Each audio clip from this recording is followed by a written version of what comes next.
ಬ್ಯಾರೇಜ್ಗಳೇನಾರಾಗಿದ್ರೆ irrigation department ಅಲ್ಲಿ ನಾವು ಉತ್ತರ ಕೊಡ್ತಿದ್ವಿ.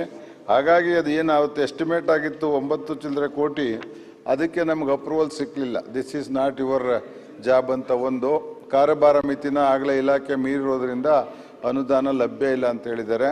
ಸಿ ಪಾಟೀಲ್ ಏನಾದ್ರು ಮನಸ್ಸು ಮಾಡಿಕೊಟ್ರೆ ನಾನು ಅವ್ರ ಹತ್ರ ಮಾತಾಡ್ತೀನಿ, ತಾವು ಮಾತಾಡಿ ಒಂದು ಸೇತುವೆ ಮಾಡಿ. ಯಾಕೆಂದರೆ ಬ್ಯಾರೇಜ್ ಕಮ್ ಬ್ರಿಡ್ಜ್ ಅಂದರೆ ನಾನು ಅಥವಾ ಮೇಜರ್ ಇರಿಗೇಷನ್ ಅವರು ಮಾಡ್ಬೋದು. ಪ್ಯೂರ್ ಬ್ರಿಡ್ಜ್ ಕೇಳ್ತಾ ಇದ್ದೀರಿ ನದಿಗೆ ನೀವು, ಅದು ಜಿಲ್ಲಾ ಪರಿಷತ್ ರೋಡ್ಗೆ, ಅದನ್ನ ಅವ್ರು ಕನ್ಸಿಡರ್ ಮಾಡಬೇಕಾಗತ್ತೆ. ನಮ್ಮ ಸಂಗಮೇಶ್ PWD ಅವರಿಗೆ ಹೇಳೇ ಇಲ್ಲ ನೀವು ಹೇಳಿದ್ರೆ ಯಾರಿಲ್ಲ ಅಂತಾರೆ, ಎಲ್ಲರೂ ಕೊಟ್ಟಿದ್ದಾರೆ, ನೆಂಟರು ಕೊಡ್ತಾರೆ. ಜಲಸಂಪನ್ಮೂಲ ಇಲಾಖೆ ಒಳಗೆ ಅಪ್ರೂವಲ್ ಆಗಿದೆ ಬೋರ್ಡ್ ಮೀಟಿಂಗ್ ಆಯ್ತು. ಈ PWD ಅವರಿಗೆ ಹೇಳ್ರಿ, ಅವ್ರು ಮಾಡ್ತಾರೆ. ಈಗ ಗೊತ್ತಾಗ್ತಾರೆ ವಿಚಾರ, ಏನ್ ನಿಮಗೇನು ಗೊತ್ತಿಲ್ಲದೆ ಇರೋದಾ? ಜಲಸಂಪನ್ಮೂಲ ಇಲಾಖೆ ಒಳಗೆ ಎಲ್ಲ ಆಯ್ತು ಮುಂದುವರೆದಿದೆ. ಆಯ್ತು, ಈಗ ಒಂದು ಪತ್ರ ಮಾಡಿಕೊಡ್ರಿ. ರವೀಂದ್ರ ಶ್ರೀಕಂಠಯ್ಯ. ಅಧ್ಯಕ್ಷರೇ, ಪ್ರಶ್ನೆ ಸಂಖ್ಯೆ 365 ಪ್ರಶ್ನೆ ಕೇಳಿದ್ದೀನಿ. ಅಧ್ಯಕ್ಷರ ಉತ್ತರವನ್ನು ಒದಗಿಸಲಾಗಿದೆ. ಮಧುಸ್ವಾಮಿ ಅವ್ರು ಕೊಡ್ತಾ ಇದ್ದಾರೆ. ಮಧುಸ್ವಾಮಿ ಅವ್ರು ಕೊಡಿ. ಮಧುಸ್ವಾಮಿ ಅವ್ರು ಹೇಳಿ. ಕುಡಿಯೋ ನೀರು ಯಾವ್ದು 365 ಉತ್ತರವನ್ನು ಒದಗಿಸಲಾಗಿದೆ. 365 ಇಬ್ಬರಲ್ಲಿ ಯಾರ ಹತ್ರ ಇದೆ ಈಗ ಉತ್ತರ ಒದಗಿಸಲಾಗಿದೆ? ಓಕೆ, ಮಧುಸ್ವಾಮಿ ಅವ್ರು ಕೊಡ್ತಾರೆ. ಅಧ್ಯಕ್ಷರೇ, ಉತ್ತರ ಒದಗಿಸಿದ್ದಾರೆ, ಅದು ಸಮಂಜಸವಾಗಿಲ್ಲ. ಕಾರಣ ಇಷ್ಟೇ, ಇದು ಕುಡಿಯೋ ನೀರಿನ ವಿಚಾರ. ಹಿಂದೆ ಮೊದಲನೇ ಬಜೆಟ್ನಲ್ಲಿ ಕುಮಾರಸ್ವಾಮಿ ಅವ್ರ ಸರ್ಕಾರದಲ್ಲಿ ಮಂಜೂರು ಮಾಡಿದ್ದು 52 ಹಳ್ಳಿಗಳಿಗೆ ಕುಡಿಯೋ ನೀರಿನ ಯೋಜನೆ. ಒಂದು ಗಾಮನಹಳ್ಳಿ ಮಲ್ಟಿ ವಿಲೇಜ್ ಸ್ಕೀಮು, ಇನ್ನೊಂದು ಮಹದೇವಪುರ ಮಲ್ಟಿ ವಿಲೇಜ್ ಸ್ಕೀಮ್ ಅಂತ ಮಂಜೂರು ಮಾಡ್ತು. ಅವತ್ತಿಂದ ಇವತ್ತುವರೆಗೂ ಅರಣ್ಯ ಇಲಾಖೆಯಿಂದ ಒಂದು ಟ್ಯಾಂಕ್ ಕಟ್ಕೊಳ್ಳೋಕೆ ಅವಕಾಶ ಕೊಡದೇನೆ ಕುಡಿಯೋ ನೀರು ಜನಕ್ಕೆ, ಈಗ ಅಲ್ಲಿ ಮಹದೇವಪುರ ಅಂತ ಗ್ರಾಮ ಇದೆ, ಆ ಗ್ರಾಮದಲ್ಲಿ 3000 ಜನ ಬದುಕ್ತಾ ಇದ್ದಾರೆ. ಅಲ್ಲಿ ಕುಡಿಯೋ ನೀರಿಲ್ಲ. ದಿನ ಟ್ಯಾಂಕಲ್ಲಿ ಅಲ್ಲಿ ತಂದು ಹಂಚುವ ಪರಿಸ್ಥಿತಿಲಿ ಇದೆ ಗ್ರಾಮದಲ್ಲಿ. ಅಂಥದ್ರಲ್ಲಿ ಇವರು ಫಾರೆಸ್ಟ್ನವರು ಪ್ರತಿಯೊಂದಕ್ಕೂ ಇದು ಆನ್ಲೈನ್ ಅಪ್ಲಿಕೇಶನ್ ಹಾಕಿ ಅನ್ನೋದು, ಅದನ್ನು ರಿಜೆಕ್ಟ್ ಮಾಡೋದು ಹೆಚ್ಚು ಕಮ್ಮಿ 10-12 ಸಾರಿ ಇದೇ ಆಗಿದೆ. ಹಾಗಾಗಿ ಈಗಲೂ ಕೂಡ ಆ ಮಹದೇವಪುರ ಮಲ್ಟಿ ವಿಲೇಜ್ ಸ್ಕೀಮ್ಗೆ ಪರ್ಮಿಷನ್ ಕೊಟ್ಟಿಲ್ಲ, ಹಾಗೆ ಪೆಂಡಿಂಗ್ ಉಳ್ಕೊಂಡಿದೆ. ಮತ್ತು ನಮ್ಮಲ್ಲಿ ಈಗ ಟ್ಯಾಂಕ್ ಒಂದೇ ಆಗಿಲ್ವೋ ಅಥವಾ ಉಳಿದ ಕೆಲಸನೂ ಯಾವುದು ಆಗಿಲ್ಲ? ಪೈಪ್ ಲೈನ್ ಎಲ್ಲ ಹಾಕ್ಬಿಟ್ಟಿದೀವಿ. ಅದು ಬೇರೆ, ನಮ್ಮಲ್ಲಿ ಅರಣ್ಯ ಅನ್ನೋದು ಯಾವುದೂ ಇಲ್ಲ ಸರ್. 2017ರಲ್ಲಿ ಮಾಡಿಫೈಡ್ ಪ್ಲಾನ್ ಮಾಡ್ಕೊಂಡಾಗ ಒಳಗೆ ಸೇರ್ಸ್ಕೊಂಡ್ಬಿಟ್ಟಿದ್ದಾರೆ ಕೆಲವು ಏರಿಯಾನ. ಅಲ್ಲಿ ಒಂದು ವಾಟರ್ ಟ್ಯಾಂಕ್ ಕಟ್ಕೋಬೇಕಷ್ಟೇ. ಈ ಪೈಪ್ ಲೈನ್ ಉಳಿದಿದ್ದೆಲ್ಲ ಮುಗಿದೋಗಿದೆ. ಮತ್ತಿನ್ನೇನು ಸರ್ಕಾರದಲ್ಲಿ ಎಲ್ಲ ಮುಗಿದಿದೆ. ನೀವೇನು ವಾಟರ್ ಟ್ಯಾಂಕ್ ಕಟ್ಟೋದು ಅಂದ್ರೆ, ನಾನು ಅಧಿಕಾರಿಗಳನ್ನೆಲ್ಲ ಹೋಗಿ ಆಯ್ತು ಸರ್. ರವೀಂದ್ರ, ನೀವು ವಾಟರ್ ಟ್ಯಾಂಕ್ ಕಟ್ಟೋದಕ್ಕೆ ನಿಮ್ಗೆ ಎಷ್ಟು ಜಾಗ ಬೇಕು ಎಲ್ಲ ಕೇಳಿದೀವಿ ಸರ್. ಅದು 1 ಎಕರೆ ಚಿಲ್ಲರೆ, ಅದ್ರಲ್ಲೂ ಕಮ್ಮಿ ಇದೆ. 1 ಎಕರೆಯಲ್ಲಿ ಕಟ್ಟೋ ಜಾಗ ಎಷ್ಟ್ರಿ? ಸಣ್ಣದ್ ಕಟ್ತಾರೆ. ಪ್ರಶ್ನೆ ರವೀಂದ್ರ ಅವ್ರು ಕೇಳಿರೋದು ಫಾರೆಸ್ಟ್ ಕ್ಲಿಯರೆನ್ಸ್ ಯಾಕಾಗಿಲ್ಲ ಅಂತ. ತಮ್ಮ ಪ್ರಶ್ನೆ ಇರೋದು ಫಾರೆಸ್ಟ್ ಕ್ಲಿಯರೆನ್ಸ್ ಆಗಿಲ್ಲ ಅಲ್ಲಿ ಹೇಳಿ. ನಾನು ಅದಕ್ಕೆ ಉತ್ತರ ಕೊಟ್ಟಿದ್ದೀವಿ ನಿಮಗೆ. ಈಗ sir, forest clearance in principle is given.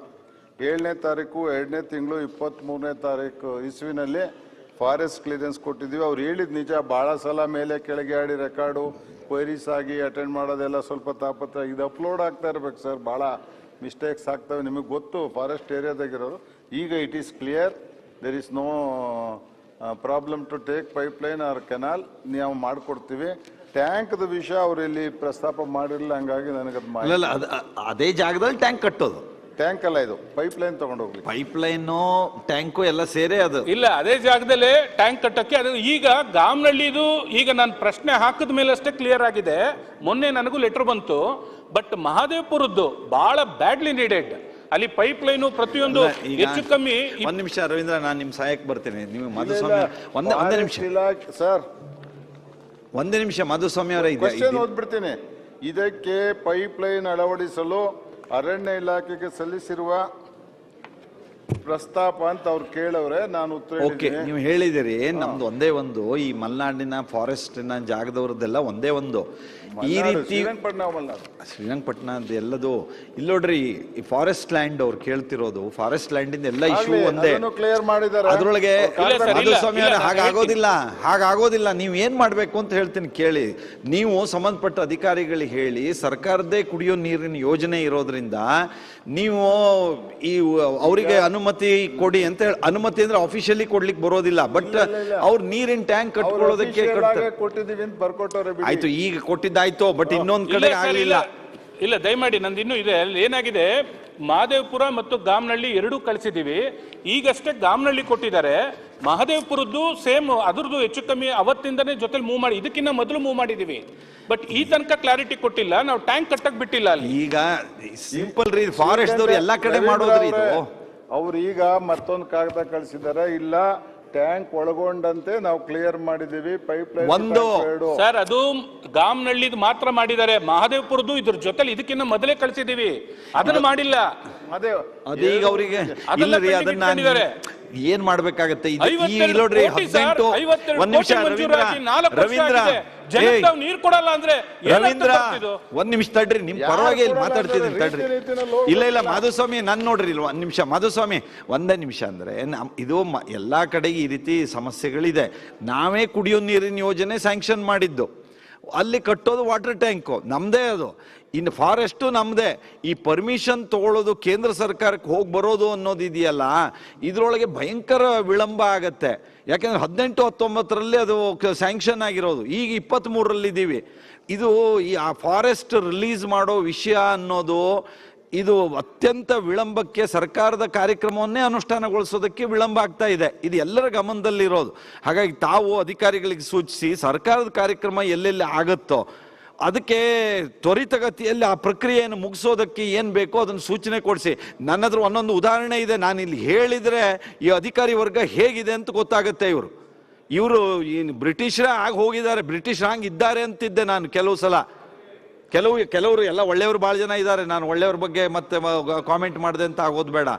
ಆದರೆ ಕೆಲವು ಅಧಿಕಾರಿಗಳು ಅವರೇ ಬ್ರಿಟಿಷರೇ ಆಗೋಗಿದ್ದಾರೆ, ಆ ಕಾಲದ ಮನಸ್ಥಿತಿಯನ್ನೇ ಇಟ್ಕೊಂಡಿದ್ದಾರೆ ಫಾರೆಸ್ಟಲ್ಲಿ ಇರೋರು. ನಮ್ಮದೇ ಸರ್ಕಾರದೇ ವಾಟರ್ ಟ್ಯಾಂಕ್ ಕಟ್ಟೋದು, ನಾವು ನೀರಿನ ಯೋಜನೆ ಮಾಡೋದು, ಯಾಕೆ ಇಲ್ಲದೆ ಹೋದ ಕಿರಿಕಿರಿ ಮಾಡಿ ಎಕ್ಸ್ಕಲೇಷನ್ ಕಾಸ್ಟ್ ಯಾರು ಕೊಡೋರು? ಆ ಊರಿನ ನೀರಿನ ಜನಕ್ಕೆ ನೀರು ಕೊಡೋರು ಯಾರು? ಜನಕ್ಕೆ ಏನು ಸಮಸ್ಯೆ? ಮಾನ್ಯ ಅಧ್ಯಕ್ಷರೇ, ಒಂದು ಮಿನಿಟ್. ನಿನ್ನೆ ಮೊನ್ನೆ ಪೇಪರ್ದಲ್ಲಿ ನೋಡಿದೆ, ಇವನ್ ಸುಪ್ರೀಂ ಕೋರ್ಟ್ ಹ್ಯಾಸ್ ರೂಲ್ಡ್. ಮೊನ್ನೆ ಜಜ್ಮೆಂಟ್ ಆಗಿದ್ದು ನೋಡೋಣ, ಪೇಪರ್ ಓದಿದ್ದು.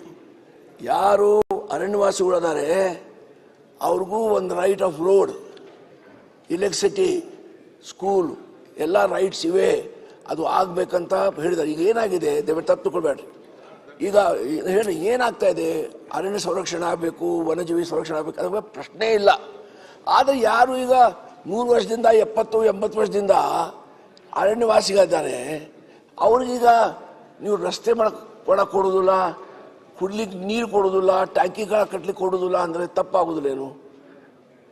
ಈಗ ಇಲ್ಲಿ ಮೇಲಿದ್ದವ್ರು ಅರಣ್ಯ ಭವನದಲ್ಲಿ ಇದ್ದವರಿಗೆ ಸ್ವಲ್ಪ ಈ ರೀತಿ ವಿಷಯವನ್ನ ಅವರು ಹೆದರ್ತಾರೆ. ಸುಪ್ರೀಂ ಕೋರ್ಟ್ ಗ್ರೀನ್ ಬೆಂಚ್ ನಮ್ಮ ಮೇಲೆ ಸರ್ವಿಸ್ಗೆ ರಿಮಾರ್ಕ್ ಆಗುತ್ತೆ ಅಂತೆಲ್ಲ ಹೇಳ್ತಾರೆ. ಸ್ವಲ್ಪ ನೋಡಿ ಅದನ್ನೆಲ್ಲ ಕುಳಿತು ಮಾತಾಡಿ. ಈ ಸಮಸ್ಯೆ ಈ ಕಳೆದ 6 ತಿಂಗಳಲ್ಲಿ ಬೆಳೆದ್ಬಿಟ್ಟು, ಲಾಸ್ಟ್ 6 ಮಂತ್ಸ್ ಭಾಳ ಬೆಳೆದ್ಬಿಡ್ತು. ಯಾಕೆ ನನಗೆ ಗೊತ್ತಿಲ್ಲ. ಸರಿ ಸರ್, ಅವ್ರ ಇಶ್ಯೂ 1 ಏಕರ್ ಒಳಗೆ ಸ್ಟೋರೇಜ್ ಆಗ್ಬೇಕು ವಾಟರ್ದಂತ ಒಂದು issue. Pipeline has to pass through that forest second issue. Right to forest act touch ಆಗಿಲ್ಲ, ಅಲ್ಲಿರೋರ್ಗೆ ನಾವು ಮಾಡಲೇಬೇಕು. Agree with you. ಇದನ್ನ ಕ್ವಶನ್ ಆಗಿತ್ತು, ಈಗ ಕ್ಲಿಯರ್ ಮಾಡ್ಬಿಟ್ಟಿದ್ದಾರೆ. ಈಗ ಫಾರೆಸ್ಟ್ ಇನ್ನೊಂದಾಗಿಲ್ಲ, ಅದನ್ನ ಅವರು ನಮ್ ಜೊತೆ ಕೂತ್ಕೊಂಡ್ ಮಾತಾಡಿದ್ರೆ ಅಧಿಕಾರಿಗಳನ್ನ ಕರೆಸಿ ಕ್ಲಿಯರ್ ಮಾಡ್ಲಿಕ್ಕೆ ಟ್ರೈ ಮಾಡ್ತೀನಿ. ಸರಿ, ಮುಗಿತು ಬಿಡ್ರಿ. Venkataramanaiah, T Venkataramanaiah question raise ಮಾಡಬೇಕು. ಆಯ್ತು ರವೀಂದ್ರ, ಮಾಡ್ಕೊಡ್ತೀನಿ ಅಂತ ಹೇಳಿದ್ರು. ಈಗ ನೋ ಇದಕ್ಕೆ ನಮ್ಮ ಹತ್ರ ಉತ್ತರ ಇಲ್ಲ ಸರ್. Will consider it. ಅಲ್ಲ, ಅದನ್ನ ನೀವು ಅಧಿಕಾರಿಗಳ ಜೊತೆ ಕುಳಿತು ಮಾತಾಡಿ, ಅದೇನೋ ಅಂತ ಪರಿಹಾರ ಹುಡ್ಕೊಡಿ ಅಂತ ಸರ್ ನಿಮ್ ಗಮನಕ್ಕೆ ತರ್ತೀನಿ. ಚಿನ್ನಾಯ್ಕನಹಳ್ಳಿ ಅನ್ನೋ ಒಂದು ಗ್ರಾಮ ಇದೆ ಸರ್. ಆಯ್ತು ರವೀಂದ್ರ, ದಯಮಾಡಿ ಒಂದು ನಿಮಿಷ ಕೇಳಿಸ್ಕೊಳ್ಳಿ. ರವೀಂದ್ರ, ಆಯ್ತು, ಈಗ ವಿಷಯ ಗೊತ್ತಾಗಿ ಎಲ್ಲ ಸ್ಪಷ್ಟತೆ ಬಂತು. ನಿಮ್ ಜೊತೆ ಮಾತಾಡ್ತೀವಿ, ದಯವಿಟ್ಟು ಬನ್ನಿ. ಆಗ್ಲಿ, ದಯಮಾಡಿ ಇದೊಂದು ನಿಮಿಷ ಕೇಳಿಸ್ಕೊಳ್ಳಿ ಸರ್. ನಮ್ಮಲ್ಲಿ ಚಿನ್ನಾಯ್ಕನಹಳ್ಳಿ ಅನ್ನೋ ಒಂದು ಗ್ರಾಮ ಇದೆ ಸರ್. ಆ ಚಿನ್ನಾಯ್ಕನಹಳ್ಳಿ ಗ್ರಾಮಕ್ಕೆ ಹೆಚ್ಚು ಕಮ್ಮಿ ಒಂದು 50 ಮನೆ ಅಲ್ಲಿ ಹೆಚ್ಚು ಕಮ್ಮಿ ಒಂದು 25-30 ವರ್ಷದಿಂದ ಮನೆ ಕಟ್ಕೊಂಡು ಜನ ಬದುಕ್ತಾ ಇದ್ದಾರೆ. ಅದು ಗೋಮಾಳ ಅಂತ ಮೆನ್ಷನ್ ಆಗಿದೆ, ಯಾವುದು RTCಲೆಲ್ಲ. ಈಗ ಫಾರೆಸ್ಟ್ನವರು ಅಲ್ಲಿ ಪೈಪ್ ಲೈನ್ ಕೂಡ ಮಾಡಬಾರ್ದು ಅಂತೇಳಿ ತಡಿತಾರೆ. ಮೊನ್ನೆ JJM ಪ್ರಾಜೆಕ್ಟ್ ಆಗಿದೆ, ಅಲ್ಲಿಗೆ JJM ಪ್ರಾಜೆಕ್ಟ್ ಪೈಪ್ ಲೈನ್ ಮಾಡಕ್ ಹೋದಾಗ ತಡಿತಾರೆ, ಮಿಷಿನರಿ ಎಲ್ಲ ಸೀಸ್ ಮಾಡ್ತೀವಿ ಅಂತ ಎದುರಿಸ್ತಾರೆ. ಅವ್ರಿಗೆ ಹಕ್ಕುಪತ್ರ ಕೊಟ್ಟಿದ್ದೀವಿ ನಾವು, ಯಾರು ಸರ್ಕಾರದಿಂದ ನಾವು ಅವರು ಆ ಮನೆಗಳಿಗೆಲ್ಲ ಹಕ್ಕುಪತ್ರಗಳು ಕೊಟ್ಟಿದ್ದೀವಿ. ಅದಲ್ದಂತೆ ಗೋಮಾಳ ಈಗ 2017ಕ್ಕೆ ಅವರು ಮಾಡಿಫೈ ಮಾಡ್ಕೊಂಡ್ಬಿಟ್ಟು ಅರಣ್ಯ ಅಂತ ಇದ್ದಾರೆ. ರವೀಂದ್ರ, ಹೌದು, ನಾನೇ ಹೇಳಿದ್ನಲ್ಲ, ಇನ್ನೇನ್ ಹೇಳ್ಬೇಕು ಹೇಳ್ರಿ. ಅಲ್ಲಿ ಮನೆ ಕಟ್ಕೊಂಡು ವಾಸ ಇದ್ದಾರೆ ಸರ್ ಅಲ್ಲಿ. ಈಗ ಅವ್ರು ನೀರು ಕೊಡ್ತಿದ್ರೆ ಹೇಗೆ ಸರ್ ನಾವು? ಹೇಳ್ರಿ ಅಧ್ಯಕ್ಷರೇ, ಇದು ಒಂದೇ ಕ್ಷೇತ್ರದ ಸಮಸ್ಯೆ ಅಲ್ಲ, ನಮ್ಮಲ್ಲೂ ಎಲ್ಲ ಕಡೆ ಅದನ್ನೇ ಹೇಳಾಯ್ತಲ್ರಿ, ಎಲ್ಲರೂ ಹೇಳಾಯ್ತು. ಮಧುಸ್ವಾಮಿ ಅವರು ರವೀಂದ್ರ ಅವ್ರು ಕರೆಸಿ ಕೂತ್ಕೊಂಡು ಒಂದ್ಸಲ ಅಧಿಕಾರಿಗಳ ಜೊತೆ ಮಾತಾಡಿ ಬಗೆಹರಿಸೋದಕ್ಕೆ ನೋಡಿ. ಫಾರೆಸ್ಟ್ ಕನ್ಸರ್ವೇಷನ್ ಇಲಾಖೆ ಬಗ್ಗೆ ಒಂದು ಅರ್ಧ ಗಂಟೆ ಚರ್ಚೆಗೆ ಓಕೆ ಆಯ್ತು ಬಿಡ್ರಿ. ಈಗ ವೆಂಕಟರಮಣಯ್ಯ ಇಷ್ಟೊಂದು ತಾಪತ್ರಯ ಮಾಡುವಂತ ಜನಕ್ಕೆ ತೊಂದರೆ ಕೊಟ್ಕೊಂಡು ನೀರು ಕುಡಿಯೋ ನೀರು ಕೊಡಲ್ಲ ಅಂದ್ರೆ ಓಕೆ, ಈಗ ಕೊಡ್ಸೋಣ. ಈಗ ಆಗತ್ತೆ, ಈಗ ಹೇಳ್ರಿ ವೆಂಕಟರಮಣಯ್ಯ. ಇಲ್ಲ, ನಮ್ಗೆ ಆ ಚಿನ್ನೈಕ್ನಲ್ಲಿ ಗ್ರಾಮ ಮಾಡ್ಕೊಡ್ತಾರ್ರಿ, ಎಲ್ಲರಿಗೂ ಮಾನವೀಯ ಹೃದಯ ಇದೆ, ಮಾಡ್ಕೊಡ್ತಾರೆ. ಅಧಿಕಾರಿಗಳಿಗೂ ಆಗಾಗ ಅವರು ಏನೇನೋ ಸುತ್ತೋಲೆ ಆದೇಶ ಅಂತ ಹೇಳ್ಕೊಂಡು ಸ್ವಲ್ಪ ತೊಂದರೆ ಪಡ್ತಿರ್ತಾರೆ, ಮಾಡ್ಕೊಡ್ತಾರೆ ಬಿಡ್ರಿ. ಓಕೆ ವೆಂಕಟರಮಣಯ್ಯ ಇವರು ಮಧುಸ್ವಾಮಿ ಅವರು ಗೋವಿಂದ ಕಾರಜೋಳ ಅವ್ರ ಪರವಾಗಿ ವೆಂಕಟರಮಣಯ್ಯನ ಅವರು ಪ್ರಶ್ನೆ ಕೇಳಿದ್ದಾರೆ. 420 ಕೇಳಿ, ಉಪ ಪ್ರಶ್ನೆ ಕೇಳಿ ವೆಂಕಟರಮಣಯ್ಯ ಕೇಳಿ.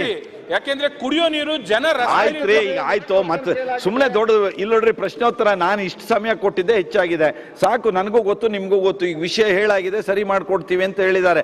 ಬಿಡಿ, ಕುತ್ಕೊಳ್ಳಿ. ರವೀಂದ್ರ, ನೀವು ಹೇಳಿ. ಸನ್ಮಾನ್ಯ ಸಭಾಧ್ಯಕ್ಷರೇ, ಚುಕ್ಕೆ ಗುರುತಿನ ಪ್ರಶ್ನೆ ಸಂಖ್ಯೆ 420 ಹೇಳಾಯ್ತು. ಅವರು ಉತ್ತರ ಕೊಟ್ಟಿದ್ದೀನಿ ಅಂತ ಹೇಳಿದ್ರು. ಉತ್ತರದಲ್ಲಿ ಉಪ ಪ್ರಶ್ನೆ ಏನಾದ್ರು ಇದ್ರೆ ಕೇಳ್ರಿ. ಸನ್ಮಾನ್ಯ ಸಭಾಧ್ಯಕ್ಷರೇ, ಉತ್ತರವನ್ನ ಕೊಟ್ಟಿದ್ದಾರೆ. ಯಾವುದೇ ಒಂದು ಕಾಲಮಿತಿನಲ್ಲಿ ಮುಗಿಸ್ತೀವಿ ಅಂತ ಹೇಳಿ ಕೊಟ್ಟಿಲ್ಲ. ಅದರಿಂದ ಏನು ನಾವು ಎತ್ತಿನಹೊಳೆ ಪ್ರಾಜೆಕ್ಟ್ ಪ್ರಾರಂಭ ಆದಾಗ ಆ ಭಾಗದ ರೈತರು ಈ ದ್ರೂಪಸ್ತುಗಳಾದಂಥ ಅಡಿಕೆ, ತೆಂಗು ಮತ್ತು ಮಾವನ್ನು ಜಾಸ್ತಿ ಬೆಳೆದು ಇವತ್ತು ಅವಕ್ಕೆ ನೀರಿಗೆ ತೊಂದರೆ ಆಗಿದೆ. ಅದನ್ನು ಒಂದು ಕಾಲಮಿತಿ ಕೊಟ್ಟಾಗ ಅದು ಒಳ್ಳೆಯದಾಗ್ತದೆ ಅಂತ ಈ ಸಂದರ್ಭ ಹೇಳಲಿಕ್ಕೆ ಬಯಸ್ತೀನಿ. 27 ಕಿಲೋಮೀಟ್ರಲ್ಲಿ 25 ಕಿಲೋಮೀಟ್ರ್ ಪೈಪ್ಲೈನ್ ಆಗಿದೆ, ಇನ್ನು 2 ಕಿಲೋಮೀಟ್ರ್ ಆಗಬೇಕು ಅಂತ ಕೊಟ್ಟಿದ್ದಾರೆ. ಅದು ಸರಿ ಇದೆ ಉತ್ತರ. ಅದು ತದನಂತರ 22 ಕಿಲೋಮೀಟ್ರು ಕಾಲುವೆ ಮುಖಾಂತರ ಮಾಡಬೇಕು ಅನ್ನೋದು ಕೊಟ್ಟಿದ್ದಾರೆ. ಅದು ಟೆಂಡರ್ ಪ್ರಗತಿಯಲ್ಲಿದೆ ಅಂತ ಕೊಟ್ಟಿದ್ದಾರೆ. ಒಂದು ಕಾಲಮಿತಿ, ಇಂಥ ದಿನಾಂಕ, ಇಂಥ ಇಷ್ಟು ವರ್ಷದಲ್ಲಿ ಆಗ್ತದೆ ಅಂತ ಕಾಲಮಿತಿ ಬೇಕು ಸಭಾಧ್ಯಕ್ಷರೇ. ಓಕೆ, ಕೇಳೋಣ. 2 ವರ್ಷದೊಳಗೆ ಮಾಡ್ತೀವಿ ಅಂತ ಸ್ಪಷ್ಟವಾಗಿ ಹೇಳಿದೆ ಉತ್ತರದಲ್ಲಿ. ಅಲ್ಲಿಂದ ರಿಸರ್ವಾಯರ್ ಇಂದ ಮುಂದಕ್ಕೆ ಏನು ಕೆಲಸ ಮಾಡಬೇಕು ಅದನ್ನ ಟೆಂಡರ್ ಕರಿತಾ ಇದೀವಿ. ವಿತಿನ್ 2 years ಕಂಪ್ಲೀಟ್ ಮಾಡ್ತೀವಿ. ಈ ವರ್ಷದೊಳಗೆ ನಾವು ಅಲ್ಲಿವರೆಗೆ ರಿಸರ್ವಾಯರ್ ಅವ್ರಿಗೆ ಬರುವಂಥ ಪೈಪ್ಲೈನ್ಗಳು, ಅಲ್ಲಿ ಕೊಡಬೇಕಾಗಿರೋ ಕಾಂಪನ್ಸೇಷನ್ ಎಲ್ಲ ಕೊಟ್ಟು ಜೂನಲ್ಲಿ 1 ಅಂತ, ಡಿಸೆಂಬರ್ 1 ಅಂತದಲ್ಲಿ ಅಲ್ಲಿವರೆಗೆ ನೀರು ತರ್ತೀವಿ. ಅದಾದ ನಂತರ ಟೆಂಡರ್ ಕರೆದು ನಿಮ್ಮ ಭಾಗಕ್ಕೆ ಏನು ಬರಬೇಕು ನೀರು ವಿತಿನ್ 2 years ಒಳಗೆ ಮಾಡಿಕೊಡ್ತೀವಿ ಅಂತ ಸ್ಪಷ್ಟವಾಗಿ ಹೇಳಿದ್ದೀವಿ.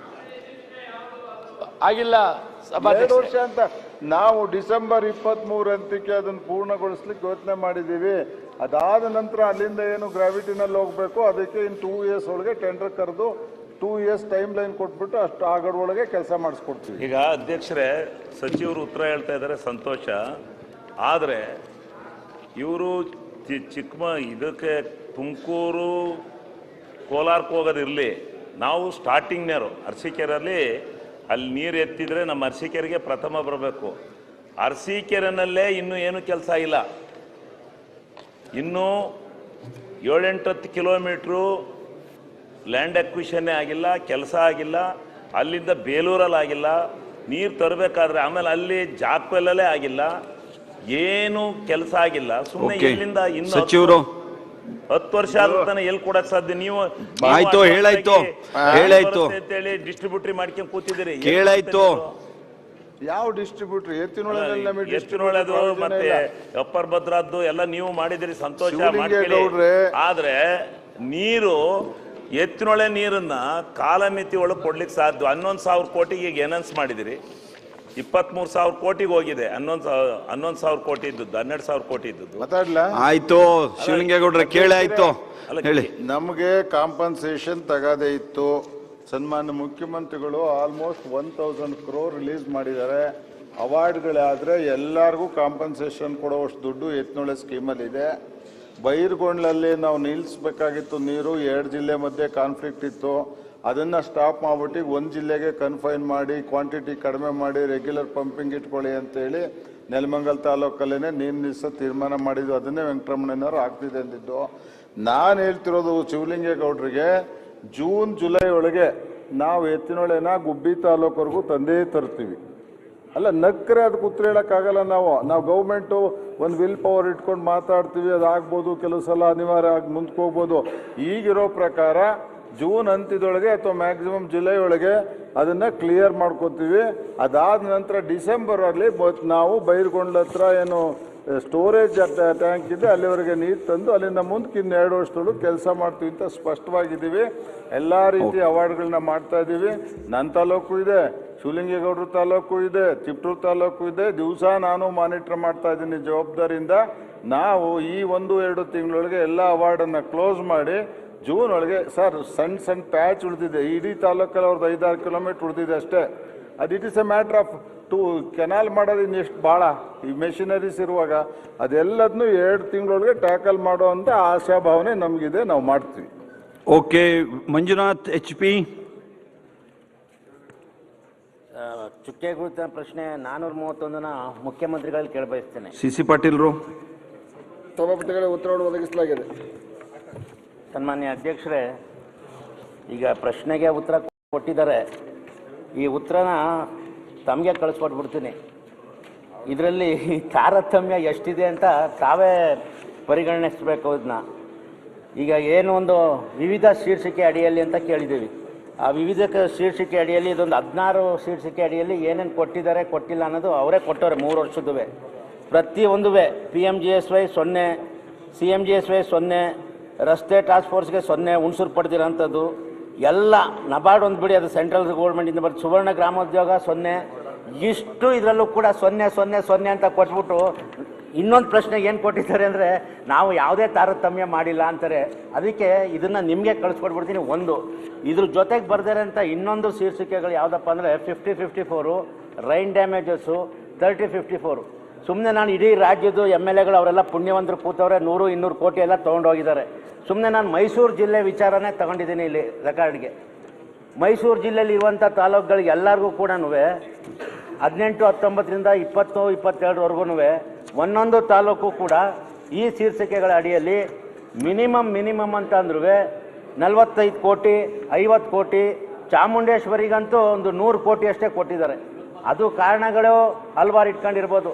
ಇಲ್ಲೇ JH ಪಾಟೀಲ್ ಮುಖ್ಯಮಂತ್ರಿ ಆಗಿದ್ದಾಗ ಒಂದು ಕತೆ ಕೂಡ ಹೇಳಿದ್ದಾರೆ ಅದ್ರ ಬಗ್ಗೆನ. ಪ್ರಶ್ನೋತ್ತರ ಇದು ಪ್ರಶ್ನೋತ್ತರ ಕತೆ. ನಾನು ಇಷ್ಟೇ ಕೇಳ್ತಿರೋದು, ಹುಣಸೂರು ತಾಲೂಕಿನ ಜನ ಏನ್ ತಪ್ಪು ಮಾಡಿದ್ದಾರೆ, ಏನ್ ಅನ್ಯಾಯ ಮಾಡಿದ್ದಾರೆ, ಯಾಕೆ ಅಲ್ಲ ಪ್ರಾಸ್ಪರಿಟಿ ಅಂತ ಅಂದ್ರೆ ಅವ್ರು 100 ಕೊಟ್ರೆ ನಮ್ಗೊಂದು 10 ಕೊಡ್ಬೇಕಲ್ವಾ? ಓಕೆ, ಕೇಳೋಣ.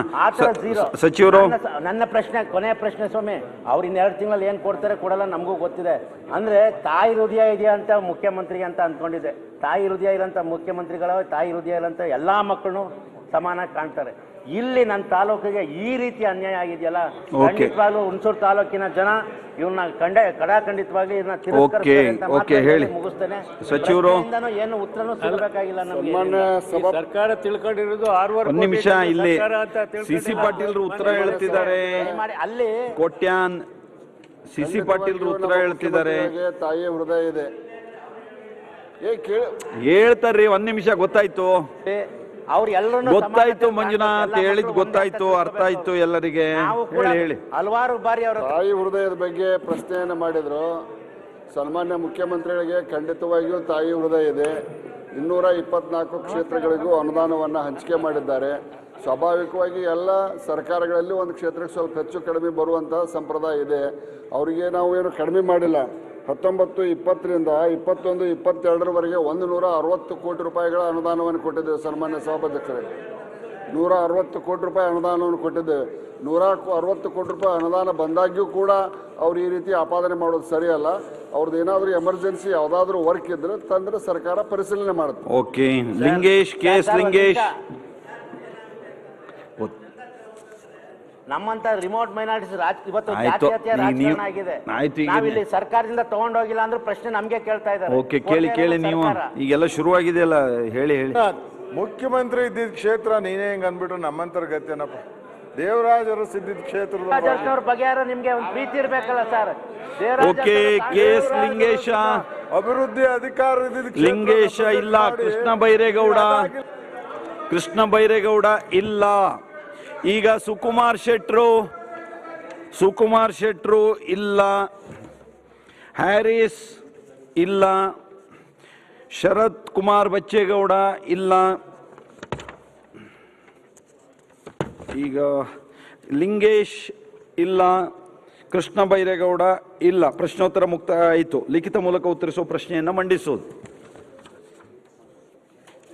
ದಿನಾಂಕ 14/2/23 ಎರಡನೇ ಪಟ್ಟಿಯಿಂದ ಸದನದಲ್ಲಿ ಲಿಖಿತ ಮೂಲಕ ಉತ್ತರಿಸುವ 139 ಪ್ರಶ್ನೆಗಳ ಪೈಕಿ 50 ಪ್ರಶ್ನೆಗಳ ಉತ್ತರವನ್ನು ಮಂಡಿಸುತ್ತಿದ್ದೇನೆ. ಮಂಡಿಸಲಾಯಿತು. ಈಗ ಶೂನ್ಯ ವೇಳೆ ಒಂದು 2-3 ಇದೆ, 3-4 ಇದೆ, ಅದು ಬೇಗ ತಗೊಳ್ಳೋಣ. ಎಸ್ ಕುಮಾರ್ ಬಂಗಾರಪ್ಪನವರು. ಮಾನ್ಯ ಸಭಾಧ್ಯಕ್ಷರೇ, ನಮ್ಮ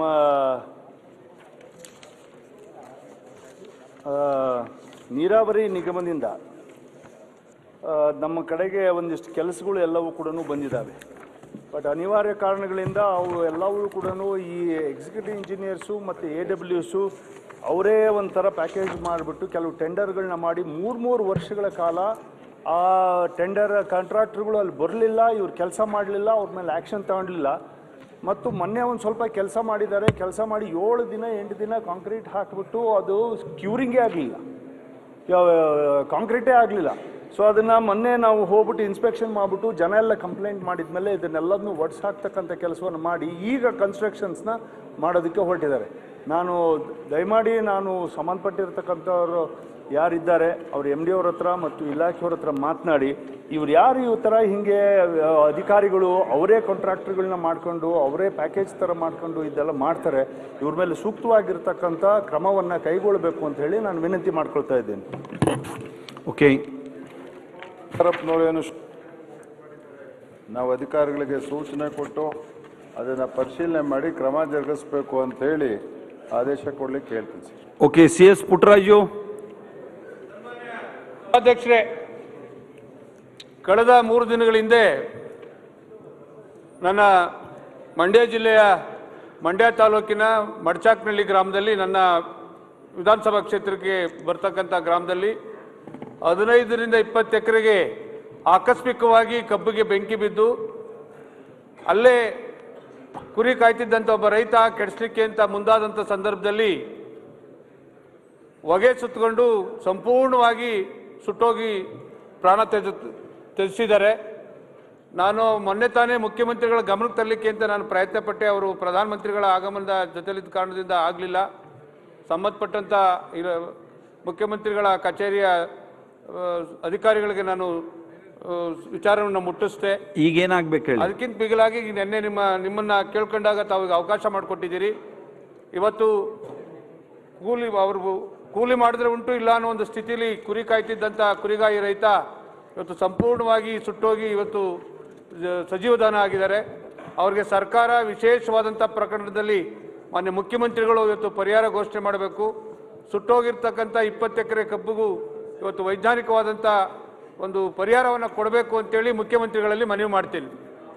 ಅಲ್ಲ, ಅದ್ರ ವಿವರವಾದ ಪ್ರಸ್ತಾವನೆ ತರಿಸ್ಕೊಂಡು ಕಬ್ಬಿನ ಗದ್ದೆ ಕಟಾವು ಮಾಡುವಾಗ ಬೆಂಕಿ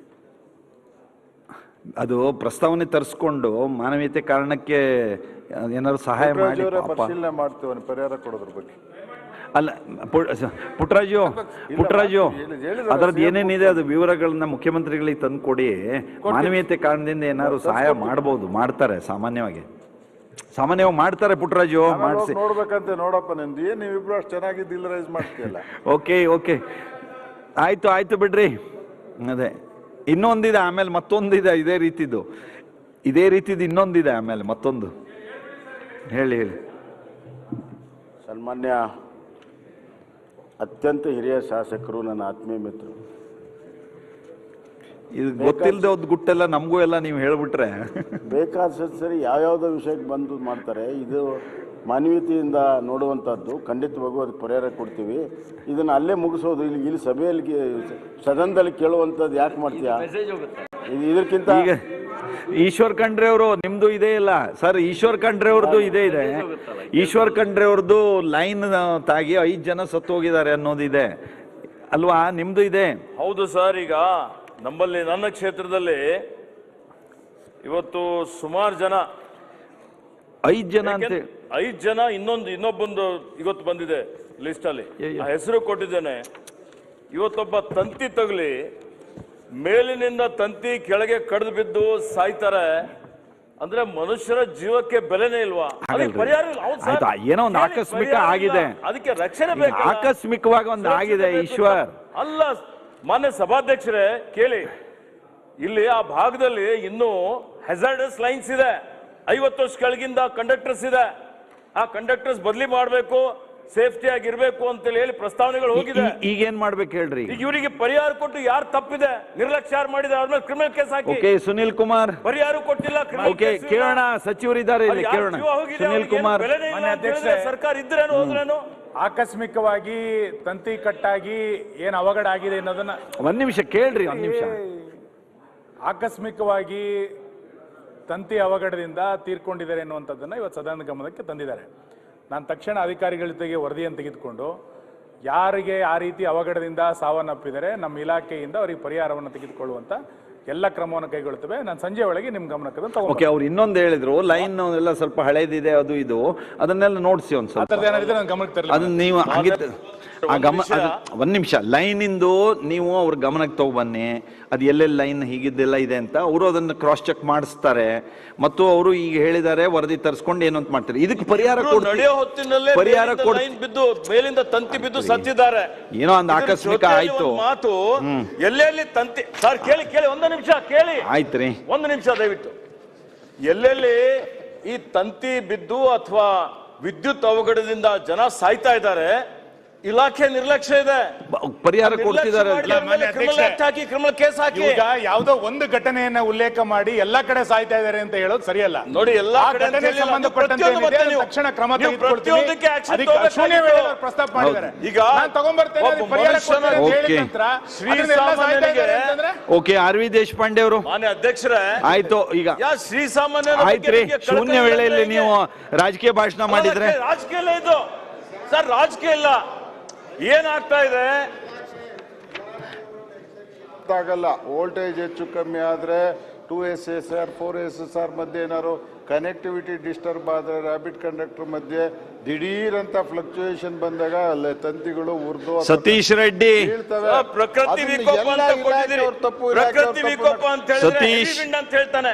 ಹೆವಿ ವಿಂಡಿನ ತಂತಿ ಬಿತ್ತು, ಆಯ್ತು. ಹೆವಿ ವಿಂಡಿನ ರಿಪೋರ್ಟ್ ಇದೆ, ಆಯ್ತು ಬಿಡ್ರಿ. ದೇಶಪಾಂಡೆ ಅವರು ಅದು ಬಗೆಹರಿಯೋದಿಲ್ಲ. ಈ ಖಂಡ್ರೆ ಅವರು ಮಾತಾಡಿದ್ರು ಅಂದ್ರೆ ಬಗೆಹರಿತದೆ ಯಾವ್ದಾದ್ರು.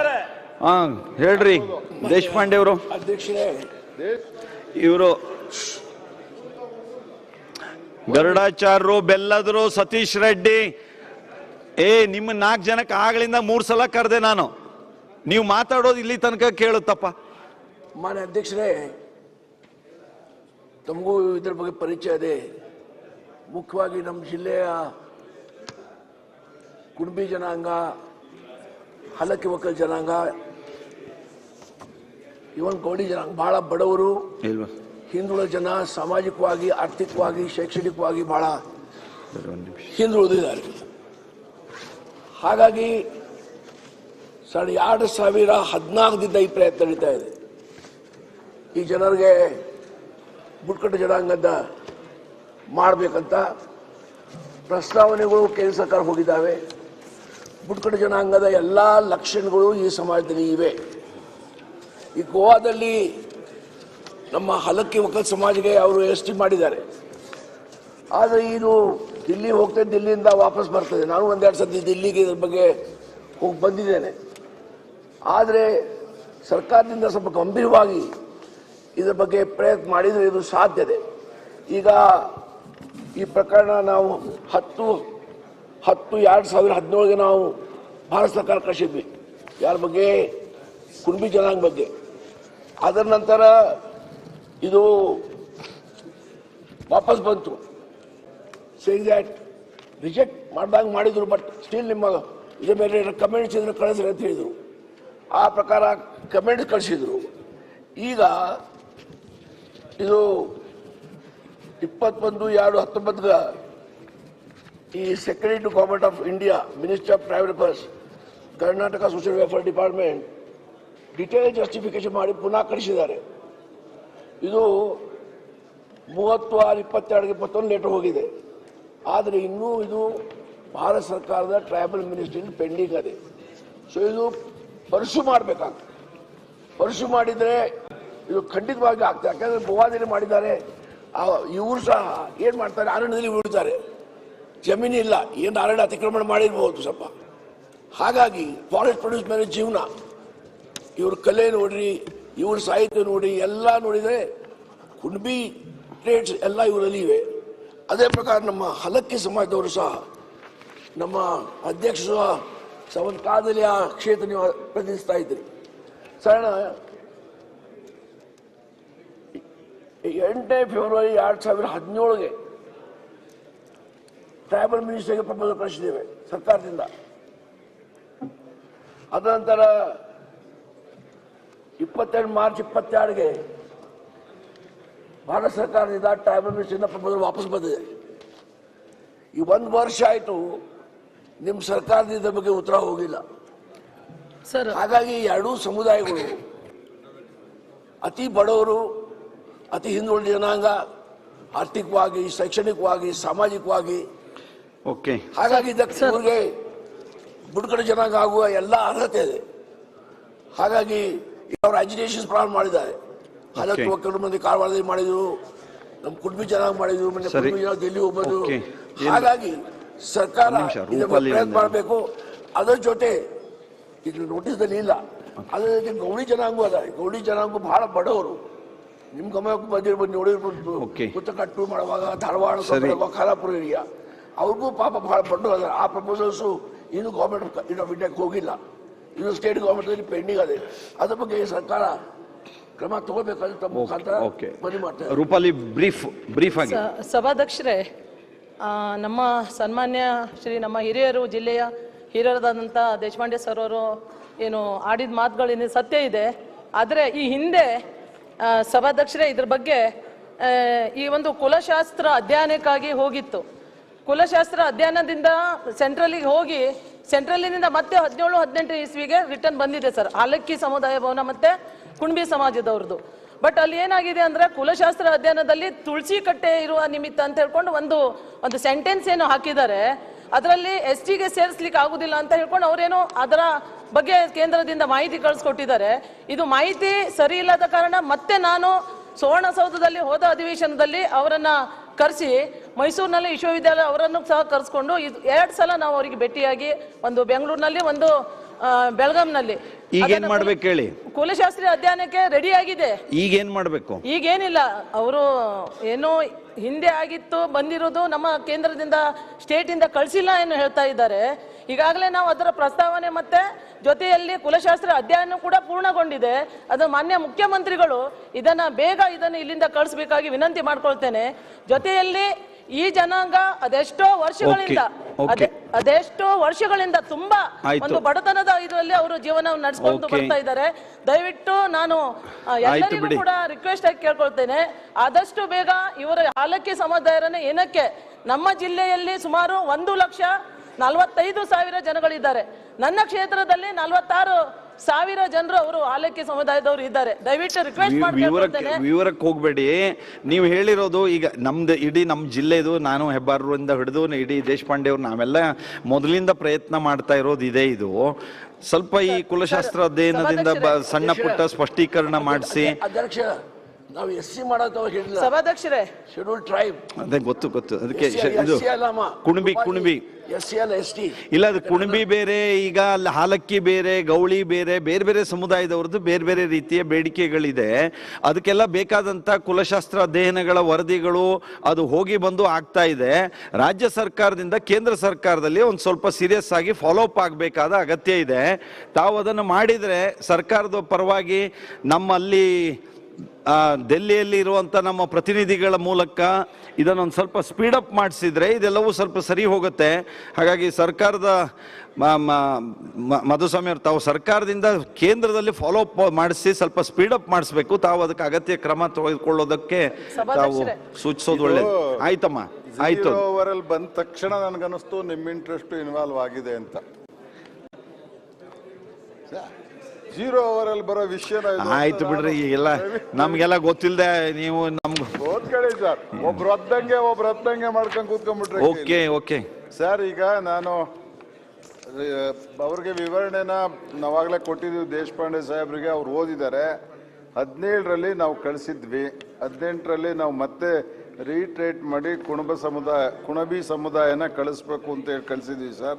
ಮತ್ತೆ ಕೊಯ್ರಿಯಾಗಿ ಬಂದಿದ್ದಕ್ಕೆ ಈಗ ನಾವು ಬುಡಕಟ್ಟು ಸಂಶೋಧನಾ ಸಂಸ್ಥೆ ಮೈಸೂರು ಇವ್ರನ್ನ ನಮ್ಮ ರಿಜಿಸ್ಟ್ರಾರ್ ಮುಖಾಂತರ ಇನ್ನೊಂದು ವರದಿಯನ್ನು ತಗೊಂಡಿದ್ದೀವಿ. 36/22ಕ್ಕೆ ಒಣಜಿನ ಪರಿಗಣಿಸಬೇಕು ಅಂತ ಹೇಳಿ ಕೇಂದ್ರ ಸರ್ಕಾರಕ್ಕೆ ಕಳಿಸಿದ್ದೀವಿ. ನಾನು I will personally monitor this case. Okay, thank you. ಇನ್ನು ಹಾಲಕ್ಕಿ ಒಕ್ಕಲಿಗರದ್ದು ಹಂಗೆ ಆಗಿದೆ ಸರ್. ಇವ್ರದ್ದು ನಾವು 9ನೇ ಇಸ್ವಿಯಿಂದ ನಡೀತಾ ಇದೆ. ಇದರಲ್ಲಿ ಸರ್ಕಾರಕ್ಕೆ ಎರಡನೇ ಅಭಿಪ್ರಾಯ ಇಲ್ಲ. They deserves to be included in schedule tribe list sir. ಇದರಲ್ಲೇನು ಚರ್ಚೆ ಎಲ್ಲ ನೀವು ಮಾಡಿದ್ದೀರಾ, ನಾವು ಮಾಡಿದ್ದೀವಿ, ಎಲ್ಲರೂ ಒಪ್ಕೊಂಡೇ ಮಾಡುವ ತೀರ್ಮಾನ. ಇವ್ರದ್ದು ಎಲ್ಲ ಸರ್ಕಾರಗಳು ಒಪ್ಕೊಂಡ್ಬಿಟ್ಟಿದೆ ಸರ್. 13ರಲ್ಲಿ ಕೇಳಲಾಗಿದ್ದ ಪ್ರಶ್ನೆಗಳಿಗೆ ರಿಜಿಸ್ಟ್ರಾರ್ ಜನರಲ್ 13ರಲ್ಲಿ ಕ್ವೈರಿ ಕೇಳಿದ್ದಕ್ಕೆ 2016ನಲ್ಲಿ ಕಂಪ್ಲೇಂಟ್ಸ್ ಕಳಿಸಿದ್ರು ಇವರು. ಅದನ್ನು ನಾವು ಮತ್ತೆ ತಗೊಂಡು ಸದರಿ ಸಮರ್ಥನೆಗೆ 17ರಲ್ಲಿ ಮತ್ತೆ ಕೇಂದ್ರ ಸರ್ಕಾರಕ್ಕೆ ಕಳಿಸಿದ್ವಿ. ಮತ್ತು ಅದು ಕನ್ಕ್ಲೂಡ್ ಆಗದೆ ಇದಕ್ಕೆ ಏನು ಮಾಡಿದ್ವಿ ಸರ್, ಈಗ 28/3/22ರಲ್ಲಿ ರಿಜಿಸ್ಟ್ರಾರ್ ಮತ್ತೆ ಕೇಳಿದ ಪ್ರಶ್ನೆಗೆ ನಾವೀಗ ಎಗೈನ್ ಮೈಸೂರು ಬುಡಕಟ್ಟು ಸಂಶೋಧನಾ ಸಂಸ್ಥೆ ಇವರನ್ನು ನೆನ್ಪೋಲೆ ದಿನಾಂಕ 21/9/27ರಲ್ಲಿ ರಿಕ್ವೆಸ್ಟ್ ಮಾಡಿದ್ದೀವಿ. ಅದಿನ್ನ ನಮಗೆ ಬಂದಿಲ್ಲ. ನಾವೇ ಫಾಲೋ ಅಪ್ ಮಾಡ್ತೀವಿ. ಇದ್ರ ಜೊತೆ ನಮ್ಮದು ಯಾವ್ದವ್ರು ಗೋಲ್ದ್ರನ್ನು ಸೇರಿಸ್ಬೇಕು ಅನ್ನೋದಿದೆ. 3 ಇಶ್ಯೂವನ್ನು ನಾನು ಕೇಂದ್ರ ಸರ್ಕಾರ ಮುಂದೆ ಹೋಗಲಿ ಅಂತ CM ಅವರು ಈಗಾಗಲೇ ಹೇಳಿದ್ದಾರೆ. Will consider. ಗೌಳಿ ಬಗ್ಗೆ ಇಲ್ಲಿ ನನ್ನ ಹತ್ರ ಮಾಹಿತಿ ಇಲ್ಲ, ಬಟ್ ನನ್ನ ನಾಲೆಡ್ಜ್ ಇರೋ ಪ್ರಕಾರ ಅವರು ಟ್ರೈಬಲ್ ಪೀಪಲೇ. ಅವ್ರಿಗೆ ಏನು ಮಾಡಬೇಕು ಈಗ ನಾವು ಹೊಸದಾಗಿ ಶುರು ಮಾಡಿ ಅದನ್ನು ಎಲ್ಲರೂ ಕುಲಶಾಸ್ತ್ರ ಅಧ್ಯಯನ ಇಲ್ಲ ಅಂದರೆ ಒಂದು ಡೆವಲಪ್ ಮಾಡಿಕೊಂಡು ಕೊಡ್ತೀವಿ ಸರ್. ಈ ಕುಲಶಾಸ್ತ್ರ ಅಧ್ಯಯನಕ್ಕೆ ಕಳಿಸುವಾಗ ಸ್ವಲ್ಪ ನಾವು ನವಿರಾಗಿ ಯೋಚನೆ ಮಾಡ್ಬೇಕು ಸರ್. ಕೆಲವರು ಬರೆಯೋ ರಿಪೋರ್ಟ್ಗಳು ಅಡ್ಡಿ ಬರ್ತವೆ. ಕ್ಯಾಸ್ಟ್ ಹಿಂದೂಸ್ ಜೊತೆ ಹೊಂದಾಣಿಕೆ ಅಂತ ಯಾವ್ದಾದ್ರು ರಿಲಿಜಿಯಸ್ ಆಕ್ಟಿವಿಟಿ, ಹಬ್ಬ, ಧಾರ್ಮಿಕ ಆಚರಣೆಗಳು ಇಂಥ ಒಂದು ಬಂದ್ರೂ registrar general of India will reject because they are not suppose to have relationship with caste Hindus. ನಾನು ಗೌರಿ ಹಬ್ಬ ಮಾಡ್ತೀನಿ, ಏಕಾದಶಿ ಮಾಡ್ತೀನಿ, ದೀಪಾವಳಿ ಮಾಡ್ತೀನಿ, ಒಂದು ಪದಕ್ಕೆ ಗೋಲ್ದ್ರನ್ನ ರಿಜೆಕ್ಟ್ ಮಾಡಿ. No then you are sub caste. Hindu ರಿಲಿಜನಲ್ಲಿ ಒಂದು ಕ್ಯಾಸ್ಟ್ ನೀವು ಯು ಆರ್ ನಾಟ್ ಟ್ರೈಬಲ್ ಅಂದರು.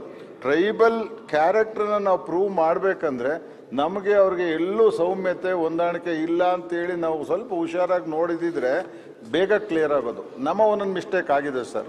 We will correct this. I will see that. I will personally monitor this. ನನಗೆ ಗೊತ್ತು ಇದರಿಂದ ಭಾಳ ಒಳ್ಳೇದಾಗುತ್ತೆ ಅಂತ ಮಾಡಿ ನಾವು ಇದನ್ನು ಕ್ಲೋಸ್ ಮಾಡ್ತೀವಿ. Okay, very good, thank you. HB Manjunath. Thank you.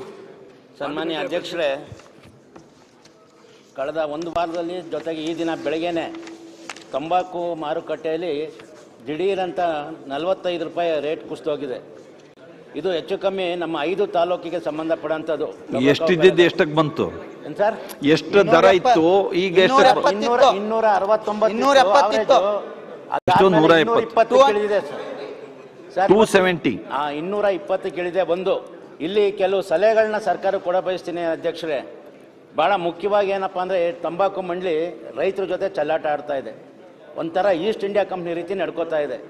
ಸರ್ಕಾರ ನಮ್ಗೆ ಸಂಬಂಧ ಇಲ್ಲ ಅಂತ ಕೂರಕ್ಕಾಗಲ್ಲ. ಹೆಚ್ಚು ಕಮ್ಮಿ ಇದು 36,000 ಕುಟುಂಬಗಳಿಗೆ ಈ 5 ತಾಲೂಕಿನಲ್ಲಿ ಸಂಬಂಧಪಡೋಂಥದ್ದು. ಏಕಾಏಕಿ ಈಗ 16,000 ಕಾರ್ಡು ಕೂಡ ವಿತರಣೆ ಮಾಡಿಬಿಟ್ಟಿದ್ದಾರೆ, ಕಾರ್ಡ್ ಹೋಲ್ಡರ್ಸು. ಅವ್ರಿಗೆ ಇನ್ನೂ ಪರ್ಮಿಷನ್ ಬಂದಿಲ್ಲ ಅಂತ ಇನ್ನೇನು ಮಾರ್ಕೆಟ್ ಮುಗಿತಾ ಬರ್ತಾ ಇದೆ. ಭಾಳ ಕಂಗಾಲಾಗಿ ಕೂರ್ತಿದ್ದಾರೆ ರೈತರು. ನಾಳೆ 5 ತಾಲೂಕಿನಲ್ಲೂ ಸೇರಿ ಇದೊಂದು ದೊಡ್ಡ ಸ್ಟ್ರೈಕ್ ಮಾಡ್ತಾ ಇದ್ದಾರೆ. ಸರ್ಕಾರ ಇಮಿಡಿಯೇಟಾಗಿ ಮಧ್ಯ ಪ್ರವೇಶ ಮಾಡಬೇಕು. ಒಂದು ಆ ರೇಟ್ ಯಾಕೆ ಏಕಾಏಕಿ ಒಂದೇ ವಾರದಲ್ಲಿ 50 ರೂಪಾಯಿಯಷ್ಟು ಕಮ್ಮಿ ಆಯಿತು? ಎರಡನೇದು, ಸರ್ಕಾರ ಮಧ್ಯ ಪ್ರವೇಶ ಮಾಡಿ ಈ ಕಾರ್ಡ್ ಹೋಲ್ಡರ್ಸ್ಗೆ ಯಾವಾಗ ಪರ್ಮಿಷನ್ ಕೊಡಿಸ್ತಾರೆ ಅಂತ ಇಮಿಡಿಯೇಟ್ ಆಗಬೇಕು. ಸನ್ಮಾನ್ಯ ಇದ್ರೆ ನನ್ನ ಸಲಹೆ ಏನಪ್ಪಾ ಅಂದ್ರೆ ಜಿಲ್ಲಾ ಮಂತ್ರಿ ಮತ್ತೆ ಒಬ್ಬ ಸೀನಿಯರ್ IAS ನ ಅಲ್ಲಿ ಇಮಿಡಿಯೇಟ್ ಕಳಿಸಿ. ಯಾಕೆಂದ್ರೆ ಇದು ಬಹಳ ಅನಾಹುತ ಆಗ್ಬಿಡುತ್ತೆ ನಾಳೆ ಇದು. ಆಮೇಲೆ ಟೊಬ್ಯಾಕೊ ಮಾರ್ಕೆಟ್ ನಿಂತೋಯ್ತು ಅಂತಂದ್ರೆ 100 ಕುಟುಂಬಗಳು ಬೀದಿಗೆ ಬರೋಂಥ ಇದು ಸಿಚುವೇಶನ್ ಇದೆ. ಮಾಡಿ ಸರ್ಕಾರ ಆದಷ್ಟು ಬೇಗ ಸರ್ಕಾರ ಅವರು ಹೇಳಿದ ನಿಜ. ಇದು ಬೋರ್ಡ್ ಆಗಿರೋದ್ರಿಂದ ನಾವು ಇಂಟರ್ಫಿಯರ್ ಹಾಕಾಗಿರ್ಲಿಲ್ಲ. Because as raise the issue in assembly. ನಾವು ಕಳಿಸ್ತೀವಿ ಸರ್, ಅಧಿಕಾರಿಗಳನ್ನ ಕಳಿಸಿ ತನಿಖೆ ಮಾಡಿಸಿ ಯಾತಕ್ಕೆ ಇಷ್ಟೊಂದು ಡಿಸಾಸ್ಟರ್ ಆಗಿದೆ, ಅಷ್ಟೊಂದು ಪ್ರೈಸ್ ಕೊಲಾಪ್ಸ್ ಆಗಿದೆ ಅಂತೇಳಿ ವಿಚಾರಿಸೋದು. ಕಾರ್ಡ್ ಇಶ್ಯೂ ಮಾಡಿಸೋದಕ್ಕೆ ಯಾಕೆ ಅವ್ರು ಡಿಲೇ ಮಾಡ್ತಿದ್ದಾರೆ ಅನ್ನೋದನ್ನ, ಅದೇ ಪರ್ಮಿಷನ್ ಕೊಡೋದಕ್ಕೆ ಯಾಕೆ ತೊಂದರೆ ಆಗಿದೆ ಅಂತೇಳಿ ಒಂದು ತನಿಖಾ ವರದಿ ತರಿಸಿ ತಮಗೆ ಕಂಪ್ಲೈ ಮಾಡ್ತೀವಿ. ಓಕೆ, ಅಲ್ಲಿ ಒಂದೇ ಒಂದು ಮಧುಸ್ವಾಮಿ ಅವರು, ನಾನು ಇದನ್ನು ಕೊಟ್ಟಿರೋದು ಏನು ಅಂದರೆ ಅವ್ರು ನಾಳೆ ಸ್ಟ್ರೈಕ್ ಗೀಕ್ ಮಾಡ್ತಿದ್ದಾರೆ ಅಂತ ನೀವು ಸರ್ಕಾರದಿಂದ ಸ್ಟ್ರೈಕ್ ಗೀಕ್ ಎಲ್ಲ ಮಾಡಬೇಡಿ ಅಂತ ಅವ್ರಿಗೆ ಒಂದು ವಿನಂತಿ ಮಾಡಿಕೊಂಡು ಸರ್ಕಾರ ಅದಕ್ಕೇನು ಸ್ಪಂದಿಸಬೇಕು. ನಾನು ಈ ಸಭೆಯಿಂದ ನಿಮಗೆ ಮತ್ತೆ ಅವರಿಗೆ ರಿಕ್ವೆಸ್ಟ್ ಮಾಡ್ಕೋತೀವಿ, ಅವ್ರ ಜೊತೆ ನಾವಿದ್ದೀವಿ. ಬೋರ್ಡ್ ಆದ ಕ್ಷಣಕ್ಕೆ ಪೂರ್ಣ ಸರ್ಕಾರ ಕೈ ಚೆಲ್ಲಿ ಕೂತ್ಕೊಳಕ್ಕಾಗಲ್ಲ. ಒಂದ್ ನಿಮಿಷ, ಕಾರಣಕ್ಕೆ ಆಗಿಲ್ಲ. ಈಗ ನಾವು ಅವ್ರಿಗೆ ಏನ್ ನ್ಯಾಯ ಒದಗಿಸ್ಕೊಡ್ಬೇಕೋ ಆ ಪ್ರಯತ್ನ ಮಾಡ್ತೀವಿ. ದಯಮಾಡಿ ಮುಷ್ಕರನ ಕೈ ಬಿಡಕ್ಕೆ ನಿಮ್ಮ ಮುಖಾಂತರ, ಅಧ್ಯಕ್ಷರ ಮುಖಾಂತರ ನಾನು ಅವ್ರನ್ನ ರಿಕ್ವೆಸ್ಟ್ ಮಾಡ್ಕೋತೀನಿ.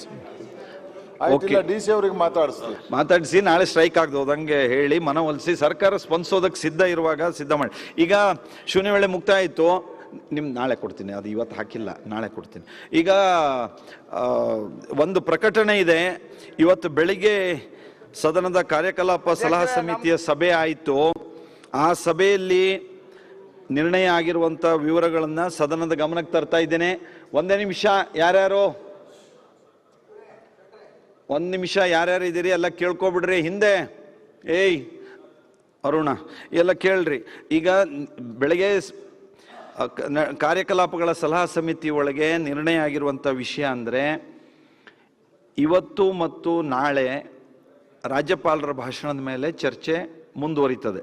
ಪೂರ್ಣ ಮಾತನಾಡುವಂಥವರು ತಾವುಗಳು ತಮ್ಮ ಪಕ್ಷದ ವಿಪ್ಗಳ ಮೂಲಕ ನನಗೆ ಹೆಸರು ಕಳಿಸಿದರೆ ಎಲ್ಲರಿಗೂ ಅವಕಾಶ ಮಾಡಿಕೊಳ್ಳೋದಕ್ಕೆ ನನ್ನ ಪ್ರಯತ್ನವನ್ನು ನಾನು ಮಾಡ್ತೇನೆ. ಇದು ಮೊದಲನೇದು. ನಾಡಿದ್ದು ಅಂದರೆ 16ನೇ ತಾರೀಕು ಪ್ರಶ್ನೋತ್ತರ ಮುಗಿದ ನಂತರ ಮುಖ್ಯಮಂತ್ರಿಗಳು ರಾಜ್ಯಪಾಲರ ಏನು ಭಾಷಣದ ಮೇಲೆ ವಂದನಾ ನಿರ್ಣಯದ ಬಗ್ಗೆ ಏನು ಚರ್ಚೆ ಆಗಿದೆ ಅದಕ್ಕೆ ಉತ್ತರವನ್ನು 16ನೇ ತಾರೀಕು ಪ್ರಶ್ನೋತ್ತರ ಮುಗಿದ ಮೇಲೆ ಉತ್ತರ ಕೊಡ್ತಾರೆ.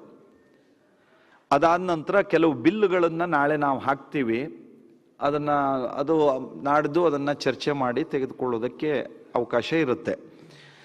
17ನೇ ತಾರೀಕು ಬೆಳಗ್ಗೆ 10:15ಕ್ಕೆ ಮಾನ್ಯ ಮುಖ್ಯಮಂತ್ರಿಗಳು 2023-24ನೇ ಸಾಲಿನ ಆಯವ್ಯಯವನ್ನು ಅಂದರೆ ಬಜೆಟನ್ನು ಮಂಡಿಸ್ತಾರೆ. 17ನೇ ತಾರೀಕು ಬೆಳಿಗ್ಗೆ 10:15ಕ್ಕೆ ಬಜೆಟನ್ನು ಮಂಡಿಸ್ತಾರೆ.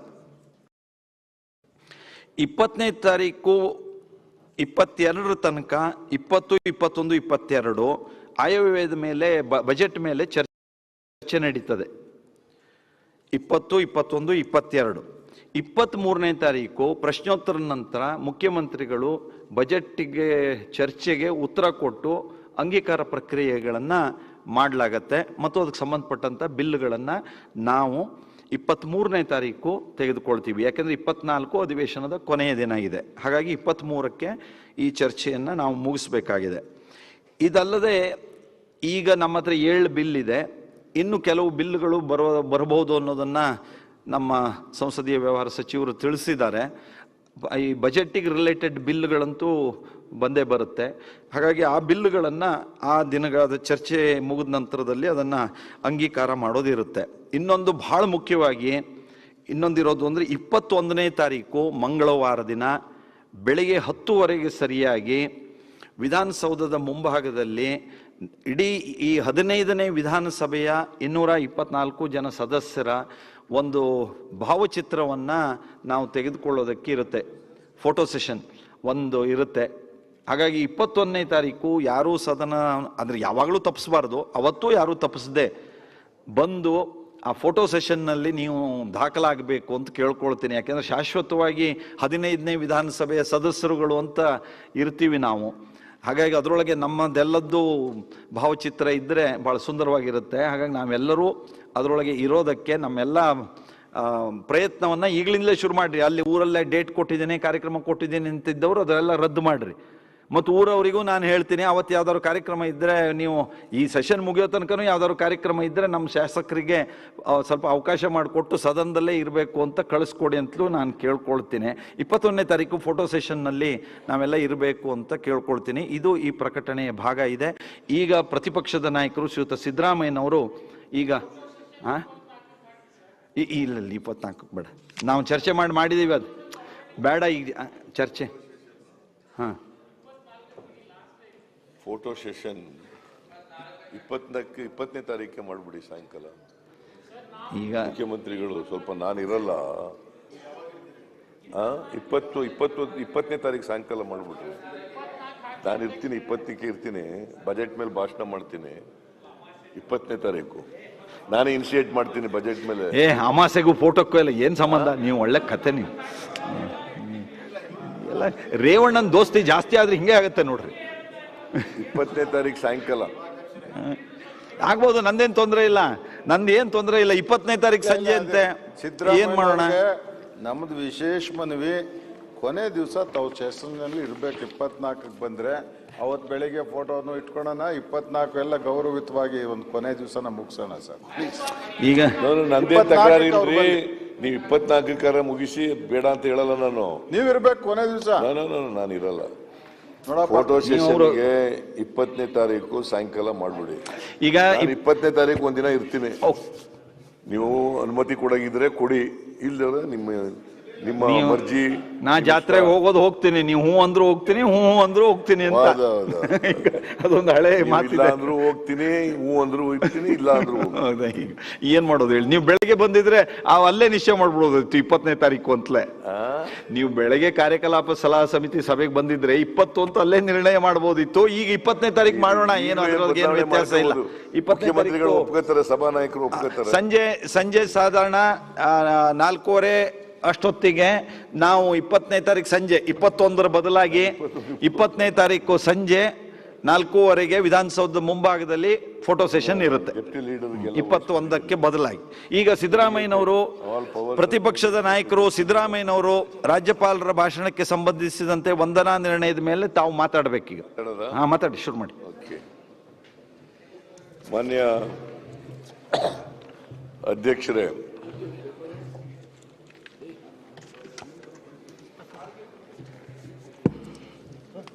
ರಾಜ್ಯಪಾಲರು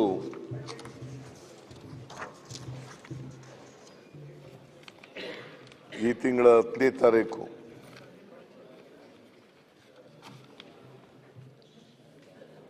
ಜಂಟಿ ಅಧಿವೇಶನವನ್ನ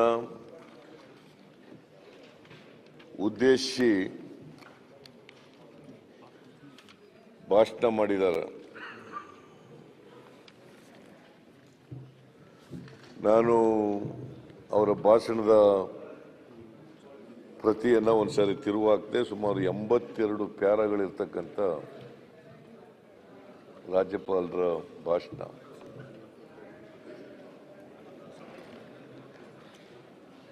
ನಾನು ಮೊದಲಿಗೆ ರಾಜ್ಯಪಾಲರಿಗೆ ಅಭಿನಂದನೆಗಳನ್ನು ಸಲ್ಲಿಸಲಿಕ್ಕೆ ಬಯಸ್ತೇನೆ. ಯಾಕಂತಂದ್ರೆ ಅನೇಕ ರಾಜ್ಯಗಳಲ್ಲಿ, ನಮ್ಮ ಅಕ್ಕಪಕ್ಕದ ರಾಜ್ಯಗಳಲ್ಲೇ ರಾಜ್ಯಪಾಲರ ರಾಜಭವನಗಳು ವಿವಾದದ ಕೇಂದ್ರಗಳಾಗ್ಬಿಟ್ಟಿದ್ದಾವೆ. ಅಲ್ಲೇ ಕರ್ನಾಟಕದಲ್ಲಿ ಮಾನ್ಯ ರಾಜ್ಯಪಾಲರಾದಂಥ ಗೆಲೋಟ್ ಅವರು ಯಾವುದೇ ವಿವಾದದ ಸುಳಿಗೆ ಸಿಕ್ಕಾಕೊಂಡಿಲ್ಲ. ಅವರು ರಾಜಭವನದ ಘನತೆ ಗೌರವವನ್ನು ಕಾಪಾಡ್ಕೊಳ್ತಕ್ಕಂಥ ಕೆಲಸವನ್ನು ಮಾಡ್ತಾ ಇದ್ದಾರೆ. ಹಾಗಾಗಿ ನಾನು ಅವರಿಗೆ ಇಡೀ ಸದನದ ಪರವಾಗಿ ಧನ್ಯವಾದಗಳನ್ನು ಹೇಳಲಿಕ್ಕೆ ಬಯಸ್ತಾ ಇದ್ದೇನೆ.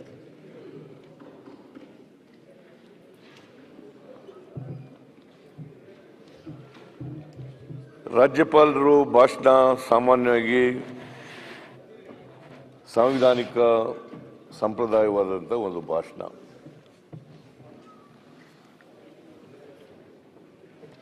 ರಾಜ್ಯಪಾಲರೇನು ಭಾಷಣ ಪ್ರಿಪೇರ್ ಮಾಡ್ಕೊಳ್ಳಲ್ಲ, ಅವ್ರ ಸಿಬ್ಬಂದಿನೂ ಕೂಡ ಪ್ರಿಪೇರ್ ಮಾಡಲ್ಲ. ಸರ್ಕಾರ ಪ್ರಿಪೇರ್ ಮಾಡಿಕೊಟ್ಟಂತ ಭಾಷಣವನ್ನು ಅವರು ಓದ್ತಾರೆ ಬಂದು. ಪಾಪ ಇದು ಸಂಪ್ರದಾಯ, ಎಲ್ಲ ಕಾಲದಲ್ಲೂ ನಡೆದಿದೆ, ಈಗಲೂ ನಡೀತಾ ಇದೆ. ಸಂವಿಧಾನಿಕವಾದ ಒಂದು ಸಂಪ್ರದಾಯ ಇದೆ. ಆದರೆ ನನಗೆ ಬೇಸರ ಆದದ್ದೇನಪ್ಪ ಅಂತಂದ್ರೆ, ನನ್ನ ರಾಜಕೀಯ ಜೀವನದ 40 ವರ್ಷಗಳು ಇಲ್ಲಿ ಸದನದಲ್ಲಿದ್ದೀನಿ. 83 ಜನವರಿನಲ್ಲಿ ಬಂದವನು ಇಲ್ಲಿಗೆ. 40 years ಆಯಿತು. 40 yearsನಲ್ಲಿ ನಮ್ಮ ಸರ್ಕಾರ ಇದ್ದಾಗಲೂ ಕೂಡ ರಾಜ್ಯಪಾಲರ ಭಾಷಣಗಳು ನೋಡಿದ್ದೀನಿ, ಆಮೇಲೂ ನೋಡಿದ್ದೀನಿ. ಆದರೆ ಇಷ್ಟೊಂದು ಕೆಟ್ಟ ರಾಜ್ಯಪಾಲರ ಭಾಷಣವನ್ನು ನಾನು ನೋಡಿರಲಿಲ್ಲ.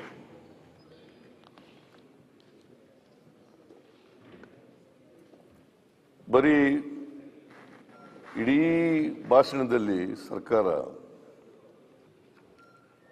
ರಾಜ್ಯಪಾಲರ ಮೂಲಕ ಸುಳ್ಳನ್ನ ಹೇಳಿಸಿದ್ದಾರೆ.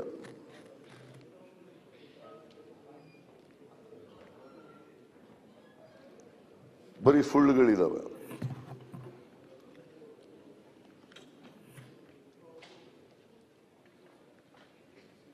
ಅದನ್ನ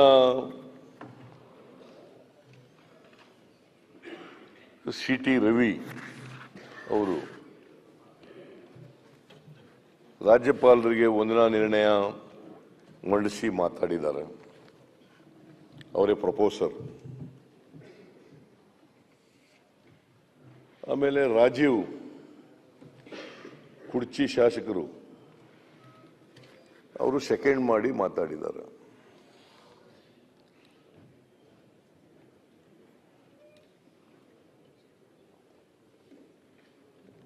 ಯಾಕಂದ್ರೆ ಈ ಭಾರತೀಯ ಜನತಾ ಪಕ್ಷ ಬಂದ ಮೇಲೆ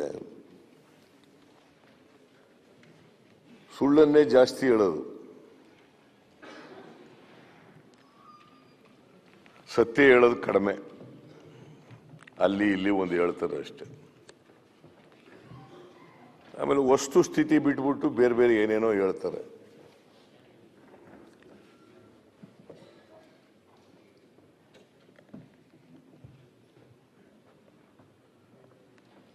ವಸ್ತು ಸ್ಥಿತಿ, ಅಭಿವೃದ್ಧಿ ಕೆಲಸಗಳು,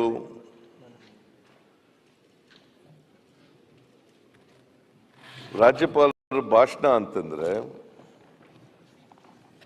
ಒಂದು ಹಿನ್ನೋಟ ಇರಬೇಕು. ಈ 22-23 ವರ್ಷದಲ್ಲಿ ಏನ್ ಮಾಡಿದ್ದೀವಿ, ಏನ್ ಹೇಳಿದ್ದು, ಮತ್ತೆ ಇದು ನಿಮ್ಮ ಅವಧಿಯ ಕೊನೆಯ ಭಾಷಣ, ರಾಜ್ಯಪಾಲರ ಕೊನೆಯ ಭಾಷಣ ಇದು. ನನ್ನ ಪ್ರಕಾರ ನೀವು ಹೆಚ್ಚು ಕಡಿಮೆ 4 ವರ್ಷದಿಂದ ಅಧಿಕಾರದಲ್ಲಿದ್ದೀರಿ. ಆ 4 ವರ್ಷದ ಎಲ್ಲ ಸಾಧನೆಗಳನ್ನ, ಹಿನ್ನೋಟವನ್ನ, ರಾಜ್ಯದ ಸಾಮಾಜಿಕ ಆರ್ಥಿಕ ಪರಿಸ್ಥಿತಿಯನ್ನ, ರಾಜ್ಯದ ಅಭಿವೃದ್ಧಿಯನ್ನ ರಾಜ್ಯಪಾಲರ ಭಾಷಣದಲ್ಲಿ ಹೇಳಿಸಬೇಕಾಗಿತ್ತು. ಮತ್ತೆ ಮುನ್ನೋಟನೂ ಕೂಡ ಇರಬೇಕಾಗಿತ್ತು. ಹಿನ್ನೋಟ ಮತ್ತೆ ಮುನ್ನೋಟ ಎರಡೂ ಕೂಡ ರಾಜ್ಯಪಾಲರ ಭಾಷಣದಲ್ಲಿ ಪ್ರತಿಬಿಂಬಿತ ಆಗಬೇಕು.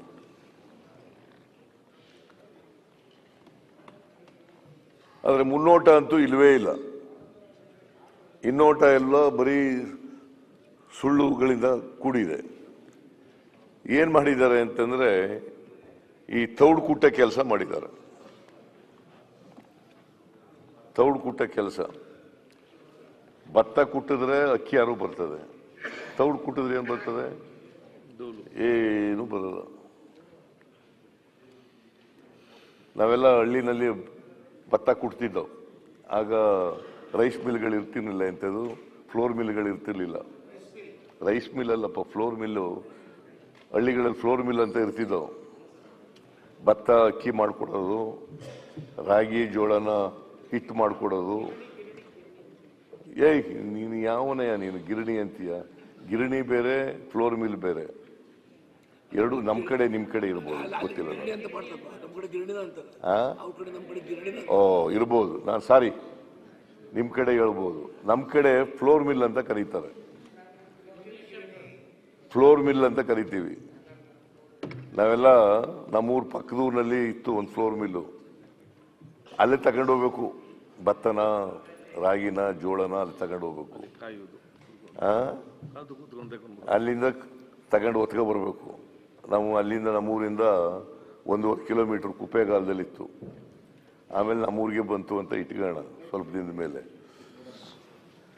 ನಾವೆಲ್ಲ ಭತ್ತ ಕುಟ್ಟಿವಿ. ಇವಾಗ ಹಬ್ಬಗಳು ಬಂದರೆ ಭತ್ತ ಎಲ್ಲ ಒನಕೆ ಹಿಡ್ಕೊಂಡು ಭತ್ತ ಕುಟ್ಟಿವಿ. ಆ ಭತ್ತ ಕುಟ್ಟಿ ಅಕ್ಕಿ ಬರೋದು, ಅಕ್ಕಿನಲ್ಲಿ ಅನ್ನ ಮಾಡ್ಕೊಂಡು ಉಣ್ತಿದ್ದವಾಗ. ಈಗ ಇವ್ರೇನ್ ಮಾಡಿದ್ದಾರೆ, ಬರೀ ತೌಡು ಕುಟ್ಟ ಕೆಲಸ ಮಾಡಿದ್ದಾರೆ. ಆ ತೌಡು ಕುಟ್ಟ ಕೆಲಸ ಮಾಡಿರೋದ್ರಿಂದ ಸತ್ಯ ಮರಮಾಚಲಿಕ್ಕೆ ಸುಳ್ಳುಗಳನ್ನು ಹೇಳಿ ಜನರುಗಳ ಮುಂದೆ ಸುಳ್ಳು ಹೇಳಿಸ್ತಕ್ಕಂಥ ಒಂದು ಪ್ರಯತ್ನವನ್ನ ಮಾಡಿದ್ದಾರೆ. ಈಗ ಒಂದೇ ಒಂದು ಸಿದ್ದರಾಮಯ್ಯನವರು, ಈ ಸುಳ್ಳು ಅನ್ನೋದು ಪಾರ್ಲಿಮೆಂಟ್ರಿನೋ ಅನ್ಪಾರ್ಲಿಮೆಂಟ್ರಿ ಅಂತ ಆಯ್ತು? It is not unparliamentary. ನನಗೆ ಅನ್ಪಾರ್ಲಿಮೆಂಟ್ರಿ ಅಂತ ಹೇಳ್ಬಿಟ್ಟಿದ್ದಾರೆ. ಬೇಕಾದ್ರೆ ನೋಡಿ, ನೀವು ಎಲ್ಲ ಬೇಕಾದಷ್ಟು ಡಿಸಿಷನ್ಗಳಾಗಿದ್ದಾವೆ. ಸುಳ್ಳು ಮೊದಲೆಲ್ಲ ಸತ್ಯಕ್ಕೆ ದೂರವಾದದ್ದು ಅಂತಿದ್ದು, ಈಗ ಸುಳ್ಳು ಅಂತಂದ್ರೆ ಅನ್ಪಾರ್ಲಿಮೆಂಟ್ರಿ ಅಲ್ಲ ಅಂತ ಪಾರ್ಲಿಮೆಂಟ್ ನಲ್ಲಿ ತೀರ್ಮಾನ ಆಗ್ಬಿಟ್ಟದೆ. ಓ, ಮುಗಿತ. ಸುಳ್ಳು ಅಂತ ಹೇಳ್ಬಹುದು. ಈ ಮಾಧುಸ್ವಾಮಿ ಅವರೇ ಹೇಳ್ಬೇಕು ಸ್ಪಷ್ಟೀಕರಣ. ಮಾಧುಸ್ವಾಮಿಗೂ ಗೊತ್ತು ಅದು. SM ಕೃಷ್ಣ ಅವ್ರ ಕಾಲದಲ್ಲಿ ಚರ್ಚೆ ಆಯ್ತು. ಅವರೇ ನಿಮ್ ಪೀಠದಲ್ಲಿ ಕೂತು ಹೇಳ್ಬಿಟ್ರು, ಸತ್ಯಕ್ಕೆ ದೂರ ಅಂದ್ರೆ ಸುಳ್ಳೇ ಅಲ್ವೇನ್ರಿ, ಸುಳ್ಳು ಅಂದ್ರೆ ಏನ್ ತಪ್ಪು ಅಂತ.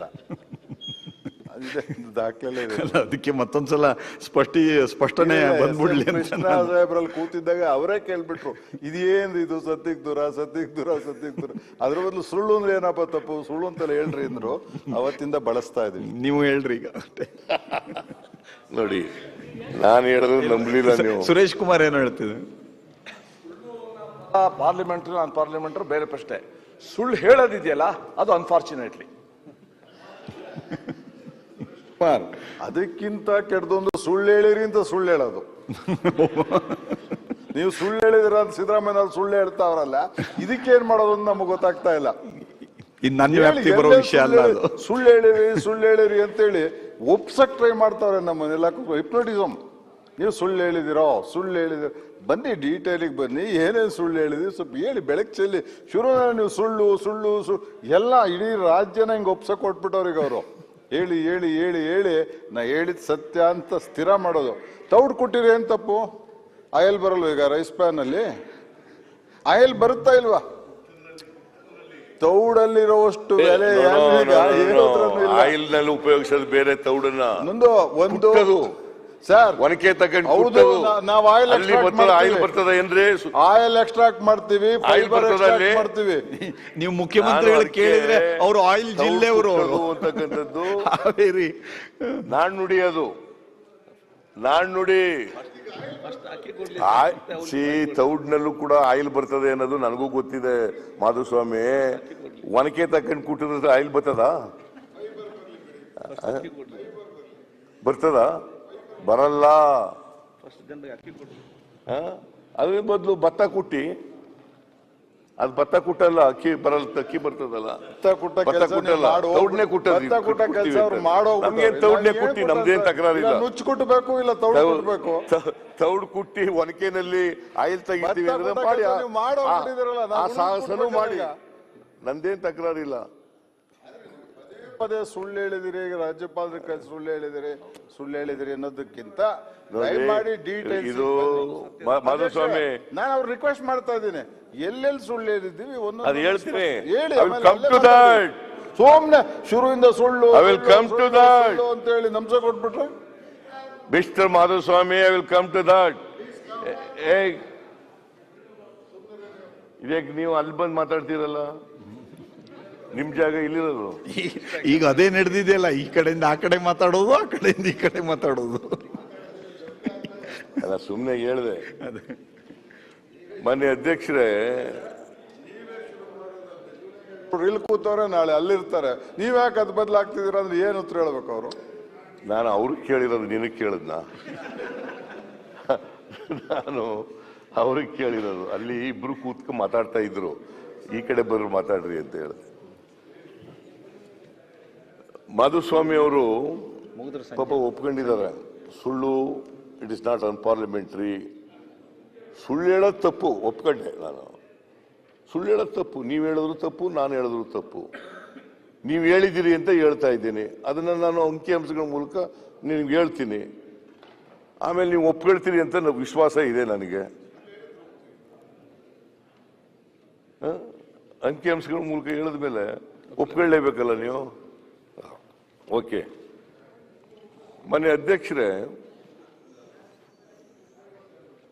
ನಾನು ಯಾಕೆ ಸುಳ್ಳು ಹೇಳ್ತಾ ಇದ್ದೀರಿ ಅಂತ ಹೇಳಿದೆ ಅಂತಂದ್ರೆ, ಈಗ ರಾಜ್ಯಪಾಲರ ಭಾಷಣ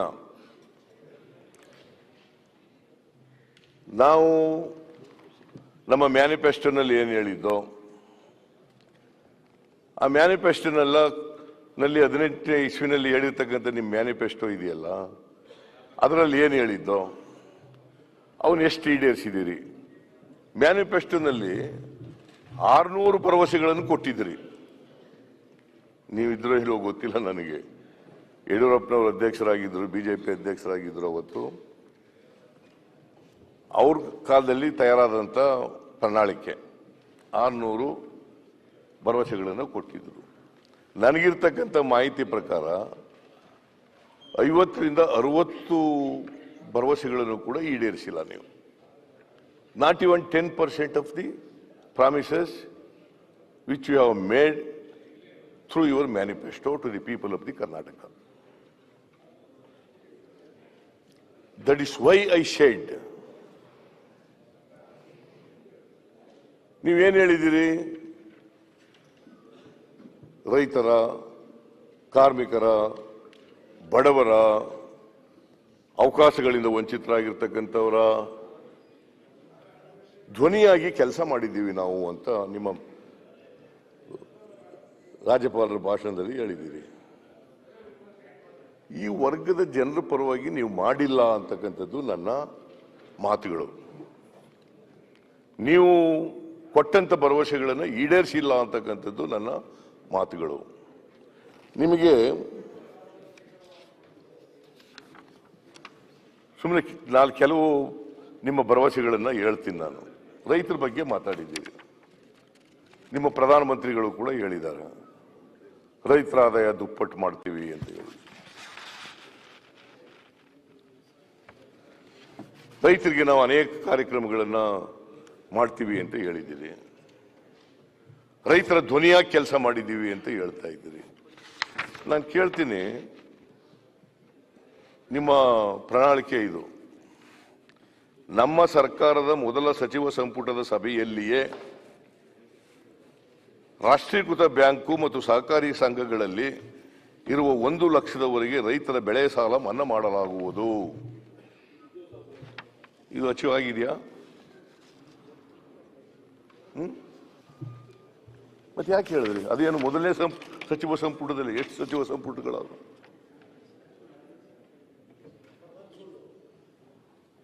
ಮೊದಲನೇ ಸಚಿವ ಸಂಪುಟದಲ್ಲೇ ತೀರ್ಮಾನ ಮಾಡ್ತೀವಿ. 1 ಲಕ್ಷದವರೆಗೆ ಸೊಸೈಟಿ, ರಾಷ್ಟ್ರೀಕೃತ ಬ್ಯಾಂಕ್ಗಳಲ್ಲಿ ತಗೊಂಡಿರ್ತಕ್ಕಂಥ ಸಾಲ ಮೊದಲನೇ ಸಚಿವ ಸಂಪುಟದಲ್ಲೇ ಅದನ್ನ ಮನ್ನಾ ಮಾಡ್ತೀವಿ ಅಂತ ಹೇಳಿದ್ದೀವಿ. ಎರಡನೇದು, 20 ಲಕ್ಷ ಸಣ್ಣ ಮತ್ತು ಅತಿ ಸಣ್ಣ ಒಣಭೂಮಿ ರೈತರಿಗೆ ತಲಾ 10,000 ಆರ್ಥಿಕ ನೆರವು ನೀಡಲಿದೆ. ನೇಗಲ ಯೋಗಿ ಯೋಜನೆ. Has it been implemented? No.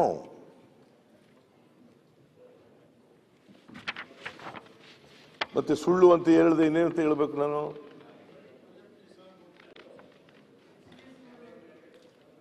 ಕನಿಷ್ಠ ಬೆಂಬಲ ಬೆಲೆ ಯೋಜನೆಯಡಿ ರೈತರಿಗೆ ಬೆಳೆಯ 1.5 ಪಟ್ಟು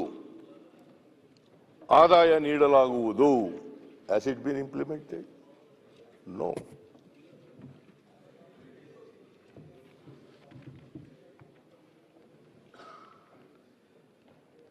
ಬೆಲೆ ವ್ಯತ್ಯಯದ ಸಂದರ್ಭದಲ್ಲಿ ರೈತರ ಬೆಂಬಲಕ್ಕಾಗಿ 5,000 ಕೋಟಿ ರೈತ ಬಂಧು ಆವರ್ತ ನಿಧಿಯನ್ನು ಸ್ಥಾಪನೆ ಮಾಡಲಾಗುವುದು. It is not been implemented.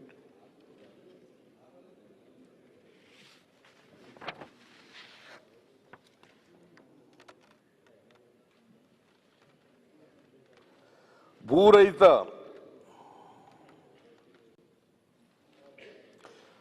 ರೈತ ಸ್ನೇಹಿ ಯೋಜನೆಗಳ ಅನುಷ್ಠಾನದ ಸೂಕ್ತ ಮೇಲ್ವಿಚಾರಣೆಗಾಗಿ ಮುಖ್ಯಮಂತ್ರಿ ಕಚೇರಿಯಡಿ ರೈತ ಬಂಧು ವಿಭಾಗ ತೆಗೆದಿದ್ದೀರಾ? ಇಲ್ಲ.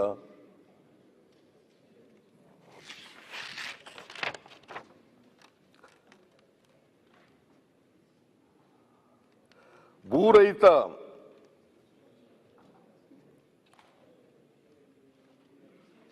ಕೃಷಿ ಕಾರ್ಮಿಕರಿಗೆ ಮುಖ್ಯಮಂತ್ರಿ ರೈತ ಸುರಕ್ಷಾ ವಿಮೆ ಯೋಜನೆ ಉಚಿತ 2 ಲಕ್ಷದಷ್ಟು ಅಪಘಾತ ವಿಮೆ. Has it been implemented? No.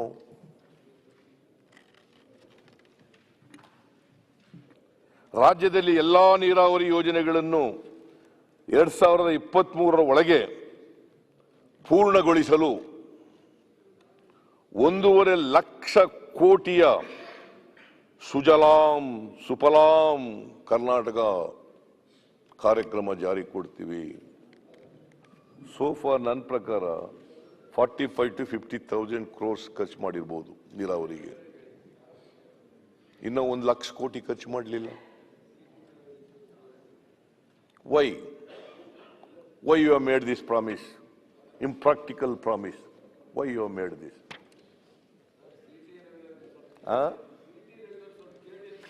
ಕುರ್ಚಿಗಳಿಲ್ವಾ?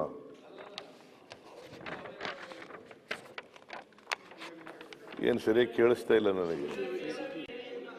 ಅಲ್ಲ ಸರ್, ತಾವು ಇದು ಮಾಡಿದ ಸಿಟಿ ರವಿಗೂ ಚೂರು ಕೇಳಿ ಅಂತ ಹೇಳ್ತಾ ಇದ್ದೀನಿ.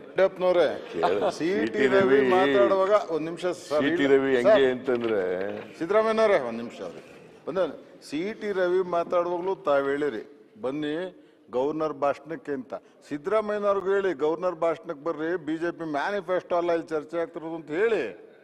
ಇದ್ರಲ್ಲಿ ಯಾವ್ದ್ರಲ್ಲಾರು ಗವರ್ನರ್ ಭಾಷಣದಲ್ಲಿ ನಾವು ಇವು ಮಾಡಿದೀವಿ ಅಂತ ಹೇಳಿ ಸುಳ್ಳಾಗಿದ್ರೆ ನಾವು ಒಪ್ಕೋತೀವಿ. ಮ್ಯಾನಿಫೆಸ್ಟೋ ಇಟ್ಕೊಂಡ್ಬಿಟ್ಟು ನೀವು ಅವತ್ತಂಗೆ ಹೇಳಿದ್ರೆ ಗವರ್ನರ್ ಭಾಷಣದ ಬಗ್ಗೆ ಚರ್ಚೆ ಮಾಡಿ ಅಂತ ಹೇಳಿದ್ ಬಂಡಪ್ಪನವ್ರು ನಿನ್ನೆ, ಅವ್ರಿಗೆ ಯಾಕೆ ಕೇಳಲ್ಲ ಇವತ್ತು ತಾವು?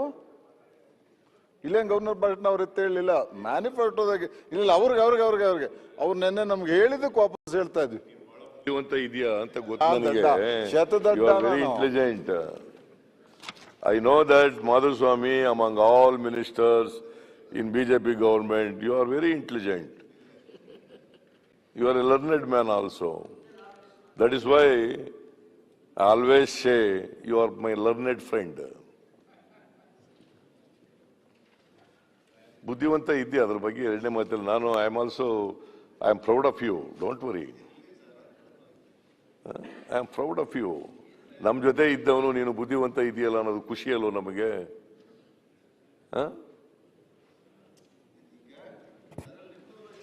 ಇರುತ್ತಲ್ಲ ಜೊತೆಲಿ ಇದ್ವಲ್ಲ, ನಿಮ್ದು ಒಂದಿಷ್ಟು ಕಾಂಟ್ರಿಬ್ಯೂಷನ್ ಹಿಂದೆ. ಅದಕ್ಕೆಪ್ಪ ನಮ್ಮ ಅನುಭವದಲ್ಲಿ ನೀನು ಅಲ್ಲಿ ಆ ಸರ್ಕಾರದಲ್ಲಿ ಕಾಂಟ್ರಿಬ್ಯೂಟ್ ಮಾಡ್ತಾ ಇದೆಯಲ್ಲ, you are defending a wrong case and a good bad case and a good case. That is ಅದೆಲ್ರಿಗೂ ಸಾಧ್ಯ ಆಗಲ್ಲ. Only intelligent. ನಮ್ಮಲ್ಲಿ ಒಬ್ರು ಲಾಯರ್ ಇದ್ರು. ಆ ಲಾಯರು ಎಲ್ಲ ಲಾಯರ್ಗಳು ನಾವೇನ್ ಮಾಡ್ತಾ ಇದ್ದೋ ಅಂತಂದ್ರೆ, ಕೆಟ್ಟ ಕೇಸ್ ಇದ್ರೆ ಅವ್ರು ಕಳಿಸ್ಬಿಡ್ತಿದ್ದೋ ಅತೆಗೆ. ಅಪೀಲ್ ಹಾಕ್ರಪ್ಪ, ಅವ್ರ ಕೈಲಿ ಹಾಕ್ಸಿ ಹೋಗಿ ಅತೆಗೆ ಅಂತ. ಅವ್ರು ಒಂದು ಅಪೀಲ್ ಹಾಕ್ಬಿಟ್ಟು ಒಂದು 20 ಐಎಗಳು ಹಾಕ್ಬಿಡೋರು ಅತೆಗೆ. ಒಂದ್ರ ಮೇಲೆ ಒಂದು ಐಎಗಳು ಹಾಕ್ಬಿಡೋರು. ಏನ್ ಕೋರ್ಟ್ನವ್ರು ಏನ್ ಮಾಡ್ತಾರೆ, ಜಡ್ಜು ಐಎ ಮೇಲೆ ಹಿಯರ್ ಮಾಡಬೇಕು, ಆರ್ಡರ್ಸ್ ಮಾಡಬೇಕು, ರಿಜೆಕ್ಟ್ ಆಗುತ್ತೋ ಅಲ್ವಾ ಆಗುತ್ತೋ ಬೇರೆ ವಿಚಾರ. ಆದ್ರೆ ಎಲ್ಲರೂ ಅವ್ರಿಗೆ ಕಳಿಸ್ಬಿಡೋರು. ನಮ್ಮ ಚಿಕ್ಕಬೋರಯ್ಯ ಅಂತ ನಮ್ಮ ಸೀನಿಯರ್ ಅಡ್ವೊಕೇಟ್ ಇದ್ರು. ಅವರು ಇದು ನನ್ನ ಕೈಲಿ ಆಗಲ್ಲಪ್ಪ ಈ ಅಪೀಲ್ ಹಾಕಕ್ಕೆ, ಆ ಲಾಯರ್ ಹತ್ರಕ್ಕೆ ಹೋಗು ಅಂತ. ಅವ್ರ ಹೆಸರೇನೋ ಮರ್ಸ್ಬಿಟ್ಟಿದ್ದೀನಿ ನಾನು. ಅವ್ರ ಲಾಯರ್ ಹತ್ರಕ್ಕೆ ಹೋಗಿ ಅಂತ. ಅವರು ಲ್ಯಾಂಡ್ ಟೌನ್ ಬಿಲ್ಡಿಂಗ್ ಕೆಳಗಡೆ ಇದ್ರು. ಆಮೇಲೆ ಇನ್ನೊಬ್ರು ಸಂಪತ್ತ ಹೆಂಗಾರ ಅಂತ ಅಲ್ಲ ಎಂಥದವರು ಅಯ್ಯಂಗಾರ ಅಂತ ಇದ್ರು. ಅವ್ರ ಹತ್ರ ಕಳಿಸ್ಬಿಡು. ಇವರು ಅಯ್ಯಂಗಾರ್ರೆ, ಇವರಿಬ್ಬರಿಗೂ ಕಳಿಸ್ಬಿಡೋದು ಜೊತೆಗೆ. ಇವರಿಬ್ರು ಹಾಕ್ಬಿಟ್ಟು ಏನ್ 20 ವರ್ಷ 10 ವರ್ಷ 15 ವರ್ಷ ಸಿವಿಲ್ ಮ್ಯಾಟ್ರ್ಗಳನ್ನ ಎಳೆದು ಸುಸ್ತು ಮಾಡ್ಬಿಟ್ಟು ಅವ್ರಿಗೆ. ಅದಕ್ಕೆ ನಾನು ಗಾದೆ ಇದೆಯಲ್ಲ, ಗೆದ್ದವನು ಸೋತವನು ಸತ್ತ. ಆ ಕೇಸ್ ನೋಡಿದ್ಮೇಲೆ ನನಗೆ ಅನ್ನಿಸ್ತು ಇದು ಬಹಳ ಸತ್ಯವಾಗಿದೆ ಗಾದೆ ಅಂತ ಹೇಳಿ. 20 ವರ್ಷ 30 ವರ್ಷ ಯಾವನು ಇರ್ತಾನೆ, ಎರಡೆರಡು ತಲೆಮಾರು ಆಗ್ಬಿಡೋದು. ಅಪ್ಪ ಸತ್ತೋಗೋನು ಕ್ಲೈಂಟ್ ಆಗಿ, ಮಕ್ಕಳು ಬರೋರು, ಮಕ್ಕಳು ಸತ್ತೋಗ್ಬಿಡೋರು, ಮೊಮ್ಮಕ್ಕಳು ಬರೋರು, ಅಲ್ಲಿವರೆಗೂ ನಡ್ಕೊಂಡು ಹೋಗ್ತಾ ಇರೋದು ಕೇಸು. ಹಂಗೆ ನಡೀತಾ ಇತ್ತು. ಮೊನ್ನೆ ಅಧ್ಯಕ್ಷರೇ, ನಾನು ಸುಮ್ಮನೆ ಯಾಕಂದ್ರೆ ಇವಕ್ಕೆಲ್ಲ ಯಾಕೆ ಹೇಳ್ತಾ ಇದ್ದೀನಿ ಅಂದರೆ, ಇದು ರಾಜ್ಯಪಾಲರ ಭಾಷಣ. ರಾಜ್ಯಪಾಲರ ಭಾಷಣಕ್ಕೆ ಲಿಮಿಟ್ ಇಲ್ಲ,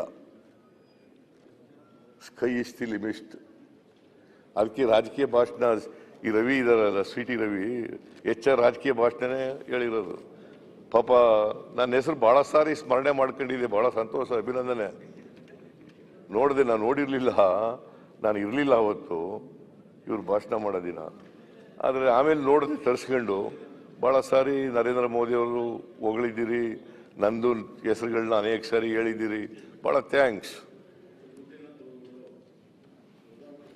ಈಗ ನನ್ನ ಹೆಸರನ್ನ ಎಲ್ಲ ಹೇಳಕ್ ಶುರು ಮಾಡ್ಬಿಟ್ಟಿದ್ದಾರೆ, ಬಿಜೆಪಿ ಅವರು ಎಲ್ಲರೂ ಹೇಳಕ್ ಶುರು ಮಾಡ್ಬಿಟ್ಟಿದ್ದಾರೆ. Say I must be very relevant ಇರ್ಬೇಕಲ್ಲ ಹಾಗಾದ್ರೆ. ನಿಮ್ಗೇನಾದ್ರು ಡೌಟ್ ಬಂದಿದ್ಯಾ? ಅಲ್ಲ ನಿನ್ ಜಾಗ ಅದೇನಾ? ಅಲ್ಲ ನಿಮ್ಗೇನಾದ್ರೂ ಕಾಂಗ್ರೆಸ್ ಒಳಗಡೆ ಇರ್ರೆಲೆವೆಂಟ್ ಆಗಿದೆಯಾ? ನಾವೇನೋ ನೀವು ರಿಲೆವೆಂಟ್ ಇದೀವಿ ಅಂತ ಇದೀರಿ ಅಂತಲೇ ಹೇಳ್ತಾ ಇದೀವಿ. ನಿಮಗೆ ಅನ್ಸದ್ ನೋಡಿದ್ರೆ ಏನಾರು ಅನುಮಾನ ಬರ್ತಾ ಇದೆಯಾ ಇರ್ರೆಲೆವೆಂಟ್ ಆಗ್ತಾ ಇದೀನಿ ಅಂತ ಹೇಳಿ? ಆಯ್ತಾಯ್ತು, ಕೂತ್ಕೊಳ್ರಿ ರವಿ. ಈಗ ನಿನಗೆ ಥ್ಯಾಂಕ್ಸ್ ಹೇಳಿದಿನ ಮರ, ಕೂತ್ಕೋ. ನಿಮ್ಗೇನಾರು ಅನುಮಾನ ಬರ್ತಾ ಇದೆಯಾ ಇರ್ರೆಲೆವೆಂಟ್ ಆಗ್ತಾ ಇದೀನಿ ಅಂತ? ಏನಾರು ಅನುಮಾನ ಬರ್ತಾ ಇದೆಯಾ ನಿಮ್ಗೆ? ರಿಲೆವೆಂಟ್ ಆಗೇ ಇರಬೇಕು. ಸಿಂಹ ಸ್ವಪ್ನ ಆಗ್ಬಿಟ್ಟಿದ್ದಾರೆ. ಓಕೆ ಓಕೆ, ನಾನು ಐ ಆಮ್ ಆಲ್ವೇಸ್ ರೆಲೆವೆಂಟ್. ನಾನು ಇರ್ರಿಲೆವೆಂಟ್ ಆಗಿ ಇರಕ್ಕೆ ಸಾಧ್ಯನೇ ಇಲ್ಲ. ಕರ್ನಾಟಕದ ಪಾಲಿಟಿಕ್ಸ್ ನಲ್ಲಿ I am always relevant, very very relevant. Irrelevant ಆಗಿ ನಾನು ಯಾವ ಕಾಲದಲ್ಲೂ ಇರಲ್ಲ, ಮುಂದೇನೂ ಇರಲ್ಲ, ಈಗಲೂ ಇರಲ್ಲ, ಯಾವಲ್ಲಿ ಹಿಂದೇನೂ ಇಲ್ಲ. ಅದರಿಂದ ಮಾನ್ಯ ಅಧ್ಯಕ್ಷರೇ, ಮಾಧುಸ್ವಾಮಿ ಅವರು ಹೇಳಿದ್ರು,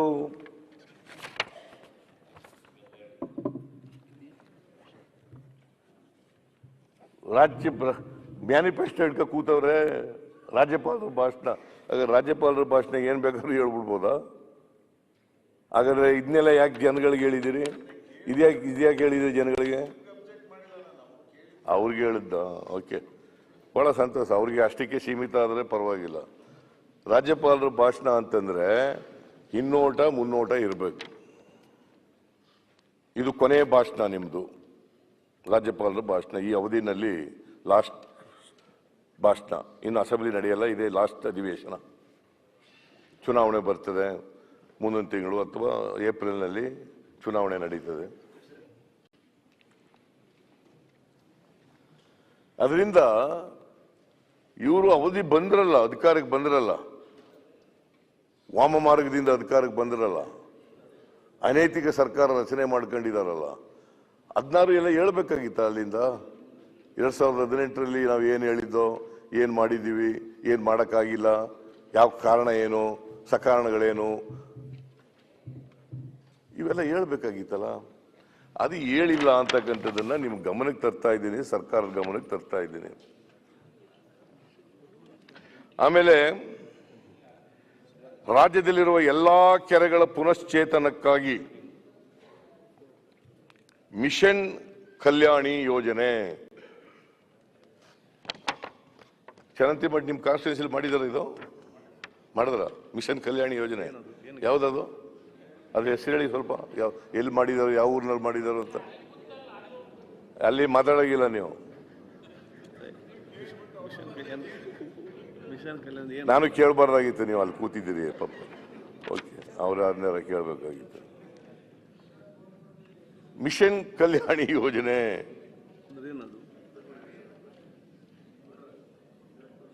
ಆಮೇಲೆ ರೈತರ ಪಂಪ್ಸೆಟ್ಗೆ ಪ್ರತಿದಿನ 10 ಗಂಟೆಗಳ ಕಾಲ, ಪಂಪ್ಸೆಟ್ಗೆ 10 ಗಂಟೆಗಳ ಕಾಲ 3 ಫೇಸ್ ವಿದ್ಯುತ್ ಪೂರೈಕೆ ಇದೆಯಾ? ನಿರಂತರ ಅವ್ರು ಹೇಳಿದ್ದು ಇಲ್ಲ, ನಿರಂತರ ಅಂತ ಹೇಳಿದ್ರು. ಇದೆಯಾ? 3 ಫೇಸ್ ವಿದ್ಯುತ್ ಇದೆಯಾ? ಇಲ್ಲ.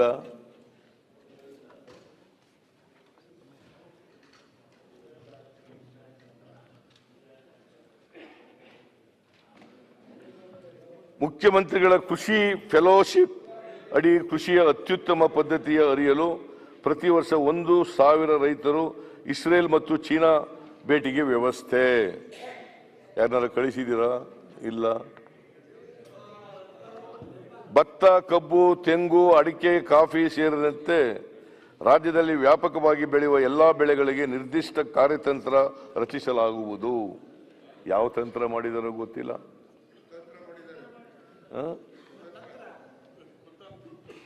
ಪಶುಸಂಗೋಪನೆ ಒಟ್ಟೋದ್ರ ಮಂತ್ರಿ, ಪಶುಸಂಗೋಪನೆ ಹೈನುಗಾರಿಕೆಗೆ ಬೇಕಾಗಿರುವ ಮೂಲ ಸೌಕರ್ಯ ಅಭಿವೃದ್ಧಿಗೆ 3,000 ಕೋಟಿಯ ಕಾಮಧೇನು ಅನುದಾನ. ಕಾಮಧೇನು ಇಲ್ಲ, ಅನುದಾನನೂ ಇಲ್ಲ. ಕಾಮಧೇನು ಅನುದಾನ 3,000 ಕೋಟಿ ಕಾಮಧೇನು ಅನುದಾನ.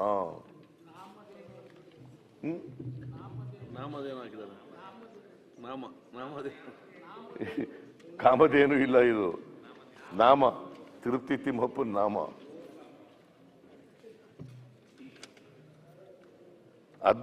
ಅದನ್ನು ಟೀಕೆ ಮಾಡಕ್ ಶುರು ಮಾಡುತ್ತೆ. ತಿರುಪತಿ ತಿಮ್ಮಪ್ಪನ ನಾಮ ಅಂದ್ಬಿಟ್ರಲ್ಲ ಸಿದ್ದರಾಮಯ್ಯ. ಅಲ್ಲಪ್ಪ, ನಾವು ಆಡು ಮಾತಿನಲ್ಲಿ ಹೇಳ್ತೀವಿ, ಹಳ್ಳಿಗಳಲ್ಲೆಲ್ಲ ಹೇಳ್ತೀವಿ, ಏನಪ್ಪ ನಿನಗೆ ತಿರುಪತಿ ತಿಮ್ಮಪ್ಪನ ನಾಮ ಹಾಕ್ಬಿಟ್ರು ಅಂತ ಹೇಳ್ತೀವಿ ನಾವು. ಅದನ್ನು ತಿರುಪತಿ ತಿಮ್ಮಪ್ಪನಿಗೆ ಅವಮಾನ ಮಾಡ್ಬಿಟ್ರಲ್ಲ, ತಿಮ್ಮಪ್ಪನಿಗೆ ಅವಮಾನ ಮಾಡ್ಬಿಟ್ರಲ್ಲ ಅಂತ ಅದು ಬೇರೆ ಚರ್ಚೆ ಶುರು ಆಗ್ಬಿಡ್ತದೆ. ಅದು ಬೇರೆ ಚರ್ಚೆಗಳು ಶುರು ಆಗ್ಬಿಡ್ತದೆ. ನಮ್ಮ ಮಾಧ್ಯಮದವರು ಸುಮ್ಮನಿರಲ್ಲ. ಅದನ್ನೇ ವಿವಾದದ ಹೇಳಿಕೆ ಅಂತ ಒಂದು ಸ್ಟೇಟ್ಮೆಂಟ್ ಕೊಟ್ಬಿಡ್ತಾರತ್ತೆ. ವಿವಾದದ ಹೇಳಿಕೆ, ಬ್ರೇಕಿಂಗ್ ನ್ಯೂಸ್, ವಿವಾದದ ಹೇಳಿಕೆ. ಈಗ ಇನ್ನೊಂದು ಬ್ರೇಕಿಂಗ್ ನ್ಯೂಸ್ ಆಗುತ್ತೆ. ಇಲ್ಲ, ನಿಮ್ಮಲ್ಲಿ ನೀವೇನ್ ಪಾಪ ಅವೆಲ್ಲ ಮಾಡಕ್ ಹೋಗಲ್ಲ. ಈಗ ಇನ್ನೊಂದು ಬ್ರೇಕಿಂಗ್ ನ್ಯೂಸ್ ಆಗುತ್ತೆ ಅಂತ ಈಗ ಇಷ್ಟ ಹೇಳಿರೋದು. ನಾನು ಸುಮ್ಮನೆ ಕೆಲವು ಹೇಳಿದೆ ಅಷ್ಟೇನೆ. ಈ ತರ ನೋಡಿ, ನಾನು ಇವೆಲ್ಲ ರೈತರಿಗೆ ಅಂತ ಸಂಬಂಧಪಟ್ಟಂತ ಕೊಟ್ಟಿದ್ದಂತ ಭರವಸೆಗಳು. ಒಂದೇ ಒಂದು ಭರವಸೆ, ಏನಪ್ಪ ಇವರು ಈಡೇರಿಸಿದೀವಿ ಅಂತ ಹೇಳೋದು, ಎಂತದಿದು,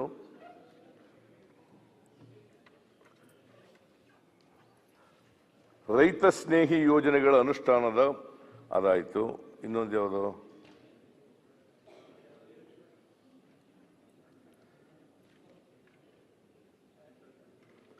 ಕೃಷಿ ಸಂಬಂಧಿತ ತರಬೇತಿ ಪಡೆಯುವ ರೈತರ ಮಕ್ಕಳಿಗಾಗಿ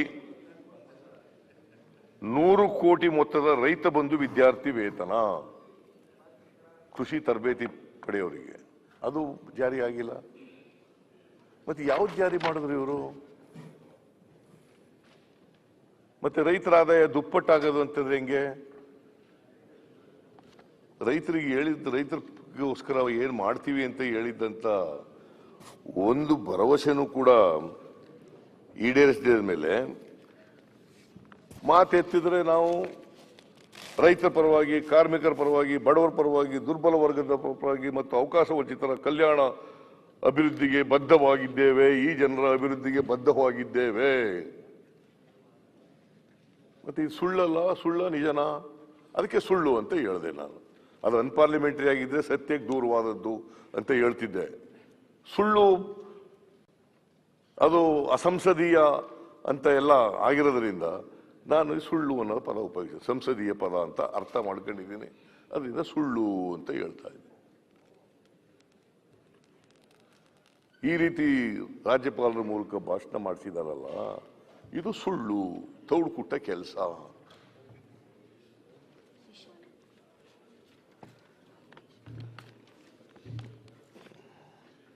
ಆಮೇಲೆ ರೈತರು ಸಾಲ ಮಾಡಿದಾರಲ್ಲ, ರೈತರು ಸಾಲ ಇವತ್ತಿನವರಿಗೆ ₹1 ಸಾಲ ಮನ್ನಾ ಮಾಡ್ತಕ್ಕಂಥ ಕೆಲಸ ಮಾಡಿಲ್ಲ ಇವರು.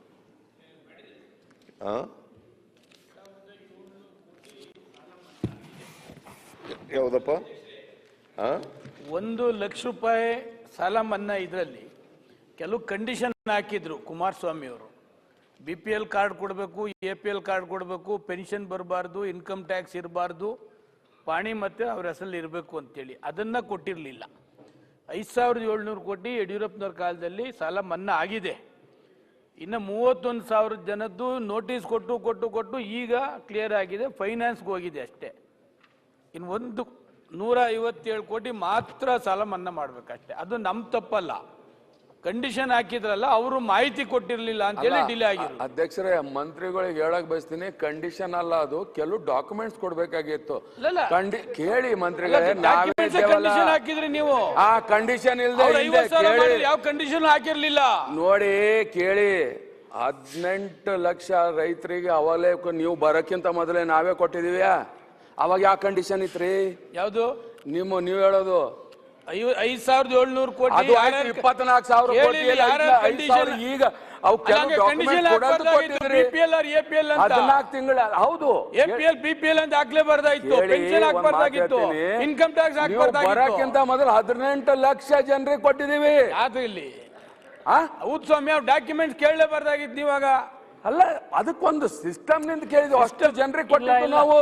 ತತ್ರಾಂಶ ಅನ್ನೋದು ನಿಮ್ಮಿಂದಾನೇ ಸ್ಟಾರ್ಟ್ ಆಯ್ತು, ಮೊದ್ಲು ಇರ್ಲಿಲ್ಲ. ಇವ್ರು 9,000 ಕೋಟಿ 8,500 ಕೋಟಿ ಮನ್ನಾ ಮಾಡಿದಾಗ ಯಾವ ಕಂಡೀಷನ್ ಇರ್ಲಿಲ್ಲ ನೋಡಿ. ಆ ತರ ಯಾವ್ದು ಇಲ್ಲ, ಸುಳ್ಳಲ್ಲ. ಸಿದ್ದರಾಮಯ್ಯನವ್ರು ಮನ್ನಾ ಮಾಡಿದಾಗ 8,500 ಕೋಟಿ ಏನ್ ಮನ್ನಾ ಮಾಡಿದ್ರು, ಯಾವ ಕಂಡೀಷನ್ ಇರ್ಲಿಲ್ಲ. ಕುಮಾರಸ್ವಾಮಿ ಬಂದು ತತ್ರಾಂಶ ಅಂತೇಳಿ ಮಹೇಶ್ ಮುದುಗಲ್ ಅವ್ರ ಕೈಯಲ್ಲಿ ಕೊಟ್ಟು ಕೆಲವು ಕಂಡೀಷನ್ ಹಾಕಿದ್ರು, ಅದರಿಂದ ಉಳಿದ ಕಂಡೀಷನ್ ನಾನೇ ಇದ್ದಲ್ಲ ಕೋಆಪರೇಟಿವ್ ಮಿನಿಸ್ಟರ್. ಕೇಳಿ, ಕಂಡೀಷನ್ ಏನು ಇಲ್ಲ ಅಧ್ಯಕ್ಷರೇ. ಇಲ್ಲ ಕೇಳಿ, ನೀವು DCC ಬ್ಯಾಂಕ್ ಅಧ್ಯಕ್ಷರ ಕೆಲಸ ಮಾಡ್ಲತ್ತೀರಿ. ಕೇಳಿ, ಅವತ್ತು ಸಿಸ್ಟಮ್ ನಲ್ಲಿ ತಂದಿದೀವಿ, ಎಲ್ಲಾ ಕಡೆಯಿಂದ ಇದು ಮಾಡ್ಕೊಂಡು 18 ಲಕ್ಷ ಜನರಿಗೆ ಏನದಲ್ಲ ಸಾಲ ಮನ್ನಾ ನಮ್ಮ ಪೀರಿಯಡ್ ಕುಮಾರಸ್ವಾಮಿ ಅವ್ರ ಪೀರಿಯಡ್ ಅಲ್ಲೇ ಕೊಟ್ಟಿದ್ದು. ಅದು ಉಳಿದಿದ್ದು ಕೇಳಿ, ಅದು ಉಳಿದಿದ್ದು ಏನದಲ್ಲ ಅವ್ರು ಈಗ ಇನ್ನೂ ಕಂಟಿನ್ಯೂ ಮಾಡ್ಕೊಂಡು ಬರ್ತಾರೆ. ಅವ್ರು ಹೇಳ್ದಂಗೆ ಇನ್ನೂ 137 ಕೋಟಿ ಕೊಡೋದಿದೆ. ಆದ್ರೆ ಬಂಡೆಪ್ಪ ಅವರೇ ಇಲ್ಲ, ಬಂಡೆಪ್ಪ ಅವರು ಇಲ್ಲ, ಶಿವಾನಂದ್ ನೀವು ಬಂಡೆಪ್ಪ ಅವರೇ, ಆಗ ನೀವು ಕೆಲವೆಲ್ಲ ಏನು ಡಾಕ್ಯುಮೆಂಟ್ ಕೇಳಿದ್ರಲ್ಲ, ಅದು ಕೆಲವೆಲ್ಲ ಅನಗತ್ಯವಾಗಿ ಇತ್ತು. ಅಂದ್ರೆ ಅದು ಅಗತ್ಯತೆಗೆ ಮೀರಿತ್ತು. ಅದರಿಂದಾಗಿ ರೈತರಿಗೆ ಮತ್ತು ಕೋಆಪರೇಟಿವ್ ಸೊಸೈಟಿಯವರಿಗೆ ಸಾಕಷ್ಟು ಗೊಂದಲಗಳಾಯ್ತು.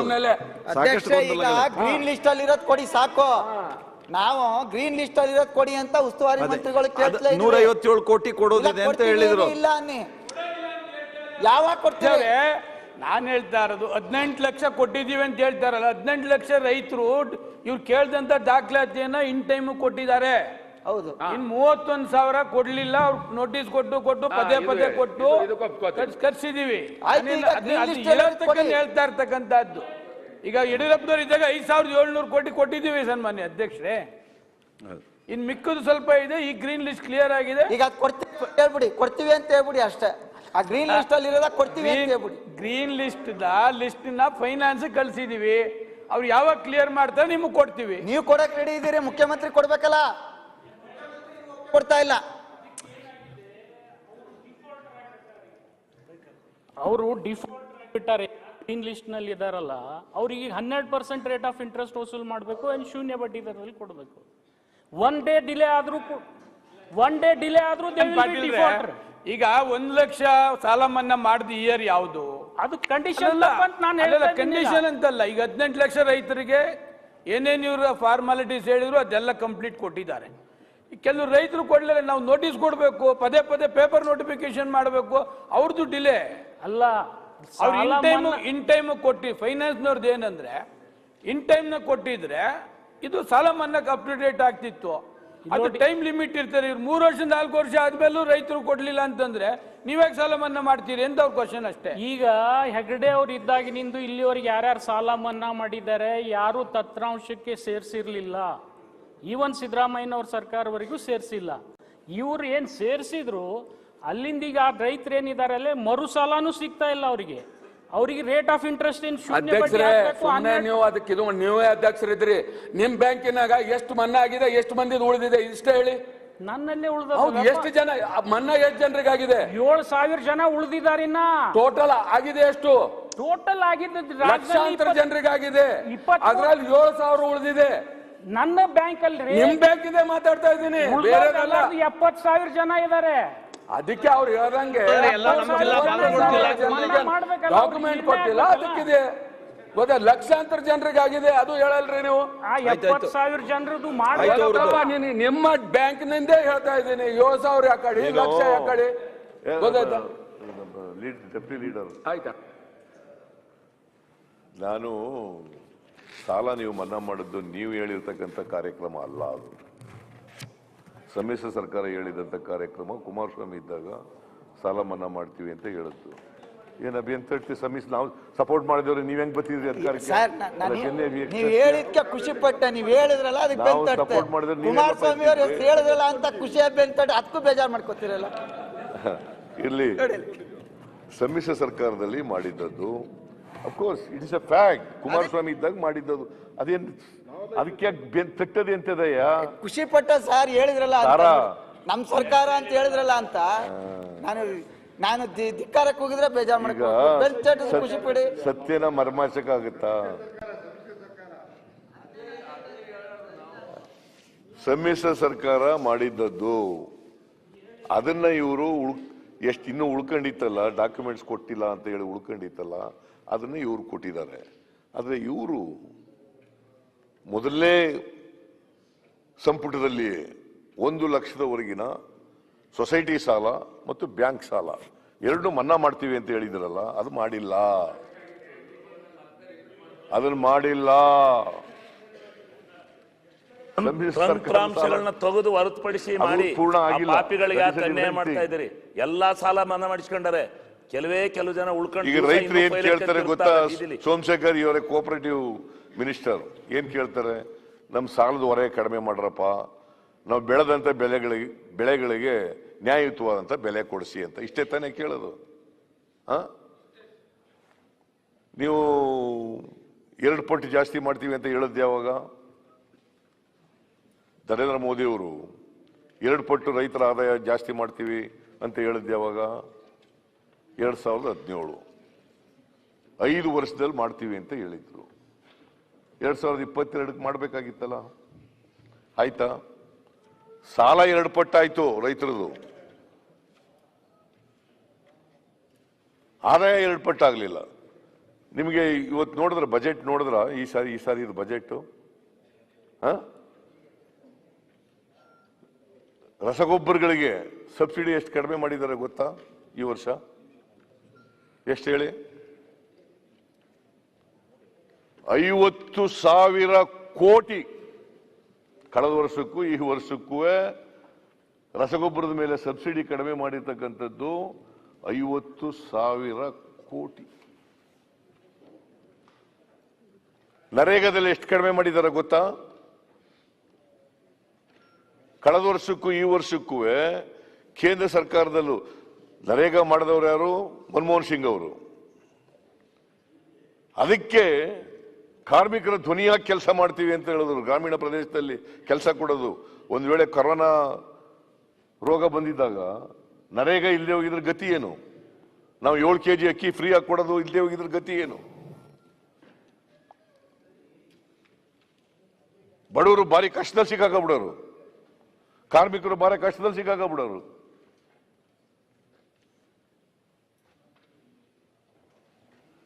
ಅದಕ್ಕೆ ನಾನು ಹೇಳಿದ್ದು, ಗೊಬ್ಬರ ಇವತ್ತು ಜಾಸ್ತಿ ಮಾಡಿ. ನಿಮಗೆ DAP ಎಷ್ಟಿತ್ತು? ನೀವು ರೈತರು ಇರಬೇಕು ಇಲ್ವಾ? ರೈತರ ಪರ ಕೆಲಸ ಮಾಡೋರು. DAP 450 ರೂಪಾಯಿ 500 ರೂಪಾಯಿ ಇತ್ತು, 50 kg ಚೀಲ. ಇವತ್ತು ಎಷ್ಟಾಗಿದೆ? 1350 1400 ರೂಪಾಯಿ ಆಗಿದೆ.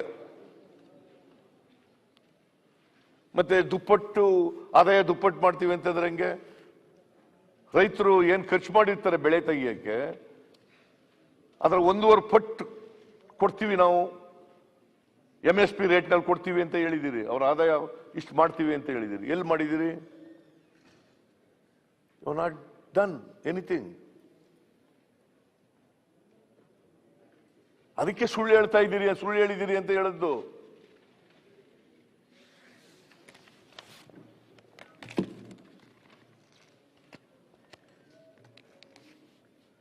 ಅವ್ರು ಏನ್ ಹೇಳಿದಿರಿ?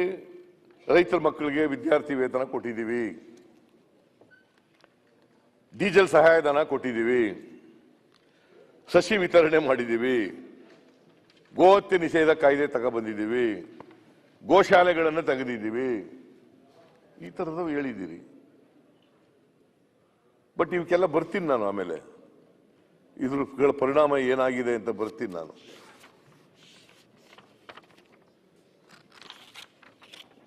ರೈತರ ಪರವಾದಂಥ ಬಜೆಟ್ಟು, ನಮ್ಮ ಸರ್ಕಾರ ರೈತರ ಪರವಾದಂಥ ಸರ್ಕಾರ. ರೈತರು, ಕೃಷಿ ಕಾರ್ಮಿಕರು, ಬಡವರು, ವಂಚಿತರಾಗಿರ್ತಕ್ಕಂಥ ಜನ, ಅವರ ಧ್ವನಿಯಾಗಿ ಕೆಲಸ ಮಾಡಿದ್ದೀವಿ. ಅದ್ರ ಬದಲು ಈ ವರ್ಗದ ಜನ ಇದಾರಲ್ಲ, ಶೋಷಿತ ವರ್ಗದ ಜನ ಇದಾರಲ್ಲ, ರೈತರು, ಬಡವರು, ಅವಕಾಶಗಳಿಂದ ವಂಚಿತರಾಗಿರ್ತಕ್ಕಂಥ ಜನ, ದುರ್ಬಲ ವರ್ಗದ ಜನ, ಅವರ ವಿರೋಧಿ ಸರ್ಕಾರ ಇದು. ರೈತರ ಪರವಾಗಿರ್ತಕ್ಕಂಥ ಸರ್ಕಾರ ಅಲ್ಲ. ಆದರೆ ಒಂದ್ಸಾರಿ ಯಡಿಯೂರಪ್ಪನವರು ಮುಖ್ಯಮಂತ್ರಿ ಆಗಿದ್ರು, ಮನೆ ಅಧ್ಯಕ್ಷರೇ, ನೀವು ಕೌನ್ಸಿಲ್ಗೆ ಹೋಗಿಲ್ಲ ಯಾವಲೂ. ಕೌನ್ಸಿಲ್ನಲ್ಲಿ ಉಗ್ರಪ್ಪನವರು ಒಂದ್ಸರಿ ಒಂದು ಪ್ರಶ್ನೆ ಕೇಳಿದ್ರು. ನಮ್ಮ ಪಕ್ಷದಲ್ಲಿ ಇದ್ರೆ ಉಗ್ರಪ್ಪ ಅಂತ, ಅವರು ಲೀಡರ್ ಆಫ್ ದಿ ಇದರಲ್ಲಾಗಿದ್ರು, ಕೌನ್ಸಿಲ್ ಮೆಂಬರ್ ಆಗಿದ್ರು, ನಿಮ್ಮ ಜಿಲ್ಲೆಯವರೇ. ಅವರು ಒಂದು ಪ್ರಶ್ನೆ ಕೇಳಿದ್ರು, ಯಡಿಯೂರಪ್ಪನವರೇ ಬರಗಾಲ ಇದೆ, ಏನು ಯಾರು ಇಲ್ವಲ್ಲ ನೋಡಿ, ನಾನು ಮಾತಾಡ್ತಾ ಇದ್ದೀನಿ, ಒಬ್ಬ ಅಧಿಕಾರಿ ಇಲ್ಲ, ಯಾಕೆ ಮಾತಾಡೋದು?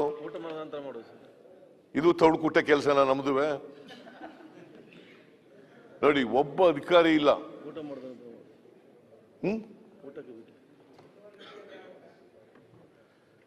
ಏನ ಹಿಂಗಾದ್ರೆ ಹೆಂಗೆ ಅಧ್ಯಕ್ಷರು? ಯಾಕೆ ಅಸೆಂಬ್ಲಿ ನಡೆಸ್ತಾರೆ?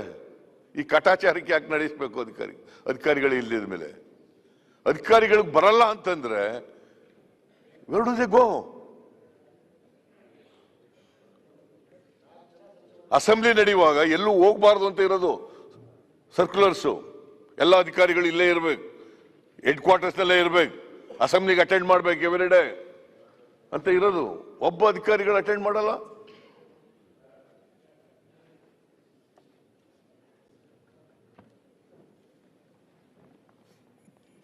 ಪ್ರಜಾಪ್ರಭುತ್ವದಲ್ಲಿ ಇವರಿಗೆ ನಂಬಿಕೆ ಇಲ್ಲ, ಸಂವಿಧಾನಿಕ ಸಂಸ್ಥೆಗಳಲ್ಲಿ ನಂಬಿಕೆ ಇಲ್ಲ, ಗೌರವ ಇಲ್ಲ. ಏನು ಅಧಿಕಾರಿಗಳು ಅಂದ್ರೆ ದೇವಲೋಕದವ್ರು ಅವರು?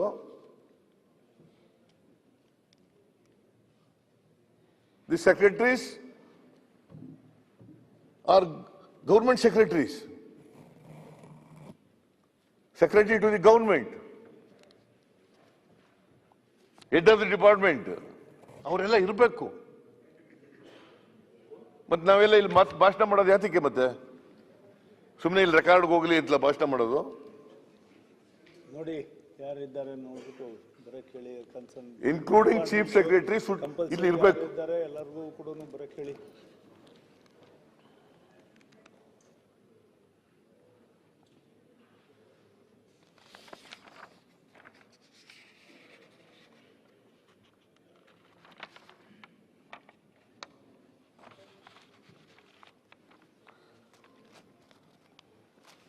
ಮನೆ ಅಧ್ಯಕ್ಷರೇ, ನಾನು ಹೇಳ್ತಾ ಇದ್ದೆ, ಕೌನ್ಸಿಲ್ನಲ್ಲಿ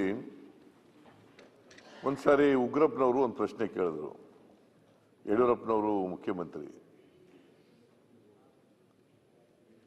ಯಡಿಯೂರಪ್ಪನವ್ರೆ ಬರಗಾಲ ಇದೆ, ಸಾಲ ಮನ್ನಾ ಮಾಡಿ ರೈತರದು, ಕಷ್ಟದಲ್ಲಿದ್ದಾರೆ ರೈತರು ಅಂತ ಪ್ರಶ್ನೆ ಕೇಳಿದ್ರು. ಅದಕ್ಕೆ ಕೌನ್ಸಿಲ್ನಲ್ಲಿ ಇಟ್ ಈಸ್ ಆನ್ ರೆಕಾರ್ಡ್. ಮುಖ್ಯಮಂತ್ರಿ ಆಗಿದ್ದಂತ ಯಡಿಯೂರಪ್ಪನವರು ಉತ್ತರ ಏನ್ ಕೊಟ್ರು ಗೊತ್ತಾ? ನಮ್ಮ ಸರ್ಕಾರದಲ್ಲಿ ನೋಟ್ ಪ್ರಿಂಟ್ ಮಾಡೋ ಮಿಷಿನ್ ಇಲ್ಲ, ಸಾಲ ಮನ್ನಾ ಮಾಡೋಕ್ಕಾಗಲ್ಲ ಅಂತ ಹೇಳಿದ್ರು. ಇದು ಯಡಿಯೂರಪ್ಪನವರು ಮುಖ್ಯಮಂತ್ರಿಯಾಗಿ ಹೇಳಿದಂಥ ಉತ್ತರ. Even today it is on record. ಬೇಕಾದ್ರೆ ನೀವು ತರಿಸ್ಕೊಂಡು ನೋಡ್ಬೋದು, ಕೌನ್ಸಿಲ್ ರೆಕಾರ್ಡ್ನಲ್ಲಿದೆ. ಇತ್ತೀಚೆಗೆ ಎಂಥದೋ ಸೂರ್ಯ, ತೇಜಸ್ವಿ ಸೂರ್ಯ MP ಫ್ರಮ್ ಬ್ಯಾಂಗ್ಳೂರ್, ಅವರು ರೈತರ ಸಾಲ ಮನ್ನಾ ಬಗ್ಗೆ ರಿಯಾಕ್ಟ್ ಮಾಡಿದ್ದಾರೆ.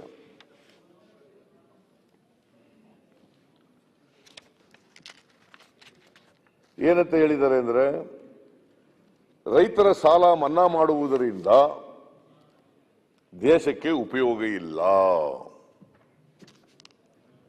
ಅವರು ಈಸೆ ನ್ಯಾಷನಲ್ ಯುವ ಮೋರ್ಚಾ ಅಧ್ಯಕ್ಷ and Lok Sabha member. He made a statement recently. ರೈತರ ಸಾಲ ಮನ್ನಾ ಮಾಡುವುದರಿಂದ ದೇಶಕ್ಕೆ ಒಳ್ಳೆಯದಲ್ಲ. ಹಾಗಾದ್ರೆ ಉದ್ಯಮಿಗಳದು, ಬಂಡವಾಳಶಾಹಿಗಳದು, ಅವ್ರದ್ದು more than 12 lakh crores ಸಾಲ ಮನ್ನಾ ಮಾಡಿದಾರಲ್ಲ, ಯಾಕೆ? ಅದು ದೇಶಕ್ಕೆ ಒಳ್ಳೇದಾ? ರೈತರ ಸಾಲ ಮನ್ನಾ ಮಾಡಿದ್ರೆ ದೇಶಕ್ಕೆ ಒಳ್ಳೇದಲ್ಲ. ಅಂಬಾನಿ, ಅದಾನಿಗಳು, ಈ ತರದ ಉದ್ಯಮಿಗಳಿದ್ದಾರಲ್ಲ, ಇವ್ರ ಸಾಲನ ನಾನ್ ಪರ್ಫಾರ್ಮಿಂಗ್ ಅಸೆಟ್ ಅಂತ ಡಿಕ್ಲೇರ್ ಮಾಡಿ 12 ಲಕ್ಷಕ್ಕೂ ಹೆಚ್ಚು ಕೋಟಿ ಸಾಲ ಮನ್ನಾ ಮಾಡಿದಾರಲ್ಲ, ಅದು ದೇಶಕ್ಕೆ ಒಳ್ಳೇದಾ?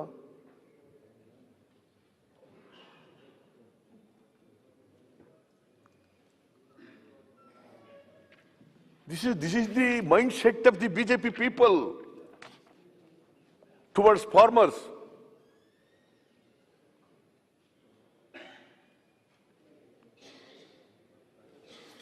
ಹೇಳೋದೊಂದು ಮಾಡೋದೊಂದು, ಅದು ಬೇಡಪ್ಪ ಅಂತ ಹೇಳೋದು, ಅದೇ ಸುಳ್ಳು ಅಂತ ಹೇಳೋದು ನಾನು.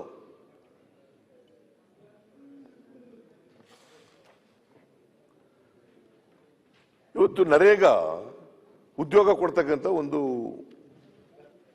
ಕಾರ್ಯಕ್ರಮ ಕಾರ್ಮಿಕರಿಗೆ ಕರ್ನಾಟಕದಲ್ಲಿ ಸಂಘಟಿತ ಅಸಂಘಟಿತ ಕಾರ್ಮಿಕರು 2 ಕೋಟಿ ಇದ್ದಾರೆ. 2 ಕೋಟಿ. ಅದು 100 ದಿನ ಕೊಡ್ತೀವಿ ಅಷ್ಟೇ ಅವರಿಗೆ ಉದ್ಯೋಗ. 1 ವರ್ಷದಲ್ಲಿ 100 ದಿನ ಕೊಡೋದು. ಅದನ್ನು ಕಡಿಮೆ ಮಾಡಿಬಿಟ್ರೆ ನೀವು 29,000 ಕೋಟಿ. It's not a small amount, it's a very big amount. ಅಷ್ಟು ಕಡಿತ ಮಾಡಿಬಿಟ್ಟಿದ್ದಾರೆ.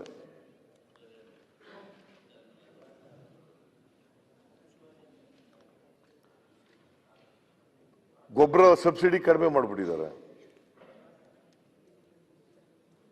ಮತ್ತೆ ರೈತರ ಆದಾಯ ದುಪ್ಪಟ್ಟಾಗಬೇಕು ಅಂತ ಬರೀ ಬಾಯಿ ಮಾತಿನಲ್ಲಿ ಹೇಳಿದ್ರೆ ಹೆಂಗ ಆಗ್ತದೆ? ದುಪ್ಪಟ್ಟಾಗ್ತದೆ.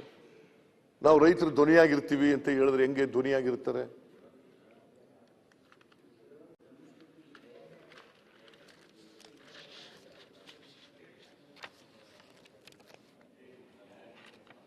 ಅದರಿಂದ ಮನೆ ಅಧ್ಯಕ್ಷರು ನಾನು ಹೇಳದಂತ ಅನೇಕ ಭರವಸೆಗಳಿದವಲ್ಲ, ರೈತರಿಗೆ ಸಂಬಂಧಪಟ್ಟಂತ 15 ಭರವಸೆಗಳಿದಾವಲ್ಲ, ಒಂದು ಭರವಸೆನೂ ಕೂಡ ಈಡೇರಲಿಲ್ಲ. ಒಂದು ಭರವಸೆ ಈಡೇರಲಿಲ್ಲ. ಇವರು ಕೊಟ್ಟಿದ್ದಂತ ಪ್ರಣಾಳಿಕೆಯಲ್ಲಿ ಕೊಟ್ಟಿದ್ದಂತ ಒಂದು ಭರವಸೆ ಈಡೇರಲಿಲ್ಲ. ಆನ್ ದಿ ಅದರ್ ಹ್ಯಾಂಡ್, ನಾನು ಮುಖ್ಯಮಂತ್ರಿ ಆಗಿದ್ದೆ. ನಾವು ನಮ್ಮ ಪ್ರಣಾಳಿಕೆ ಮೂಲಕ 2013ರಲ್ಲಿ 165 ಭರವಸೆಗಳು ಕೊಟ್ಟಿದ್ದವು. 158 ಭರವಸೆಗಳನ್ನು ಈಡೇರಿಸಿದ್ದೀವಿ. ಬೇಕಾದ್ರೆ ನಮ್ಮ ಪ್ರಣಾಳಿಕೆ ತೆಗೆದು ನೋಡ್ಲಿ, ನಮ್ಮ ಬಜೆಟ್ ಪುಸ್ತಕ ತೆಗೆದು ನೋಡ್ಲಿ, ನಮ್ಮ ಕಾರ್ಯಕ್ರಮಗಳನ್ನು ನೋಡ್ಲಿ. ಅದಲ್ಲದೆ 30 ಕಾರ್ಯಕ್ರಮಗಳನ್ನು ಅಡಿಷನಲ್ ಆಗಿ ಮಾಡಿದ್ದವು ನಾವು. That is the difference between Congress government and the BJP government. ನಾವು ಏನು ಹೇಳಿತೀವಿ ಅದರಂತೆ ನಡ್ಕೊಂಡಿದ್ದೀವಿ. ಅವ್ರು ಏನು ಹೇಳಿದ್ದಾರೆ ಅದಕ್ಕೆ ವಿರುದ್ಧವಾಗಿ ನಡ್ಕೊಂಡಿದ್ದಾರೆ.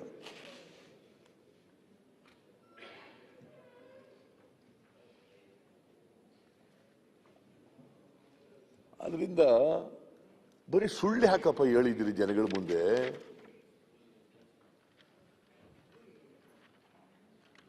ಸುಳ್ಳು ಹೇಳೋದ್ರಿಂದ ಈಗ ನೋಡಿ, ಇವರ ಅಧ್ಯಕ್ಷರು ಯಾರವರು, ನಳಿನ್ ಕುಮಾರ್ ಕಟೀಲ್, ಭಾರತೀಯ ಜನತಾ ಪಕ್ಷದ ಸ್ಟೇಟ್ ಪ್ರೆಸಿಡೆಂಟ್, ಮಂಗಳೂರಿನಲ್ಲಿ ಒಂದ್ಸಾರಿ ಕಾರ್ಯಕರ್ತರನ್ನ ಉದ್ದೇಶಿಸಿ ಭಾಷಣ ಮಾಡುವಾಗ ಏನಂತ ಹೇಳಿದ್ದಾರೆ? ಚರಂಡಿ, ರಸ್ತೆ ಅವೆಲ್ಲ ಡೆವಲಪ್ಮೆಂಟ್ ಬಗ್ಗೆ ಮಾತಾಡಬೇಡ್ರಿ, ಲವ್ ಜಿಹಾದ್ ಬಗ್ಗೆ ಮಾತಾಡ್ರಿ ಅಂತ ಹೇಳಿದ್ದಾರೆ. It is not my statement. ಹಿಜಾಬ್, ಲವ್ ಜಿಹಾದ್, ಅದ್ರ ಬಗ್ಗೆ ಮಾತಾಡ್ರಿ. Don't talk about developmental works.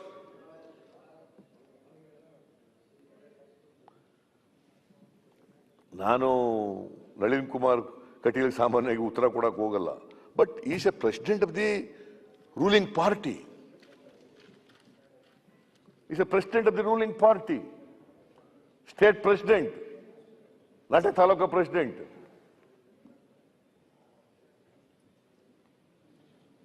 ಮೊನ್ನೆ ಅಮಿತ್ ಶಾ ಬಂದವ್ರೆ ಇಲ್ಲಿಗೆ, ಏನ್ ಭಾಷಣ ಮಾಡಿದ್ದಾರೆ? ಡೆವಲಪ್ಮೆಂಟಲ್ ವರ್ಕ್ಸ್ ಬಗ್ಗೆ ಮಾತಾಡಿದ್ರ?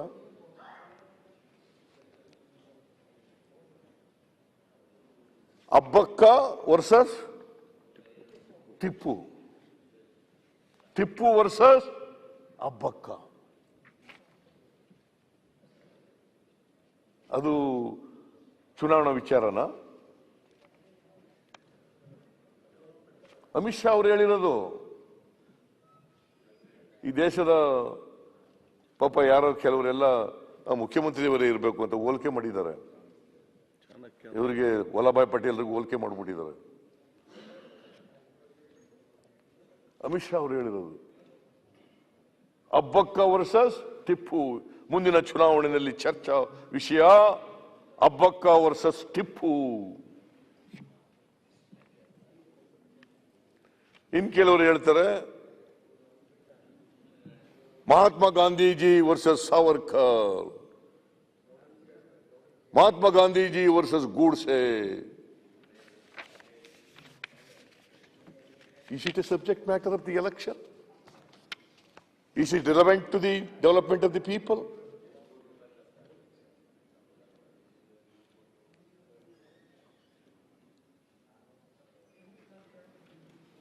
ಈ ತರ ಉನ್ನತ ಸ್ಥಾನಗಳಿರ್ತಕ್ಕಂಥವರು ದ್ವೇಷದ ರಾಜಕಾರಣ ಮಾಡ್ತಕ್ಕಂಥ ಕೆಲಸ, ದ್ವೇಷದ ಭಾವನೆಗಳನ್ನು ಹುಟ್ಟಾಕ್ತಕ್ಕಂಥ ಕೆಲಸ. You speak about developmental works, you speak about your achievements, you speak about your promises.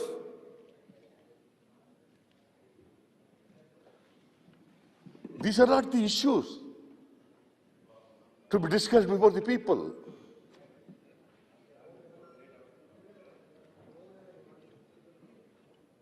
That is why I said,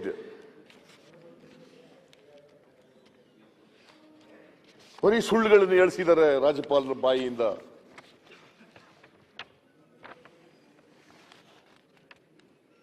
ರೈತರ ಯಾವ ಸಮಸ್ಯೆಗಳನ್ನು ಕೂಡ ಪರಿಹಾರ ಕೊಡ್ತಕ್ಕಂಥ ಕೆಲಸ ಮಾಡಿಲ್ಲ. ಇವತ್ತು ನಾನು ಹೋಗಿದ್ದೆ, ಅಡಿಕೆ ಇದೆ, ಮೆಣಸು ಇದೆ. ಎಂಥದ ರೋಗ ಬಂದಿರೋದು? ಕೊಳೆ ರೋಗ, ಮತ್ತೆ ಇನ್ನೊಂದು ಯಾವುದು, ಎಂತ ಎಲೆ,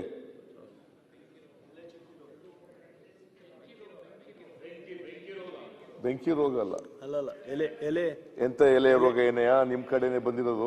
ಚುಕ್ಕಿ ರೋಗ, ಚುಕ್ಕಿ ರೋಗ, ಚುಕ್ಕಿ ರೋಗ ನೋಡಿ. ಅವರು ಎಸ್ಟೇಟ್ ಇಟ್ಕೊಂಡಿದ್ರಿಂದ ಗೊತ್ತಾಗ್ತದೆ ಅವ್ರಿಗೆ ಚುಕ್ಕಿ ರೋಗ.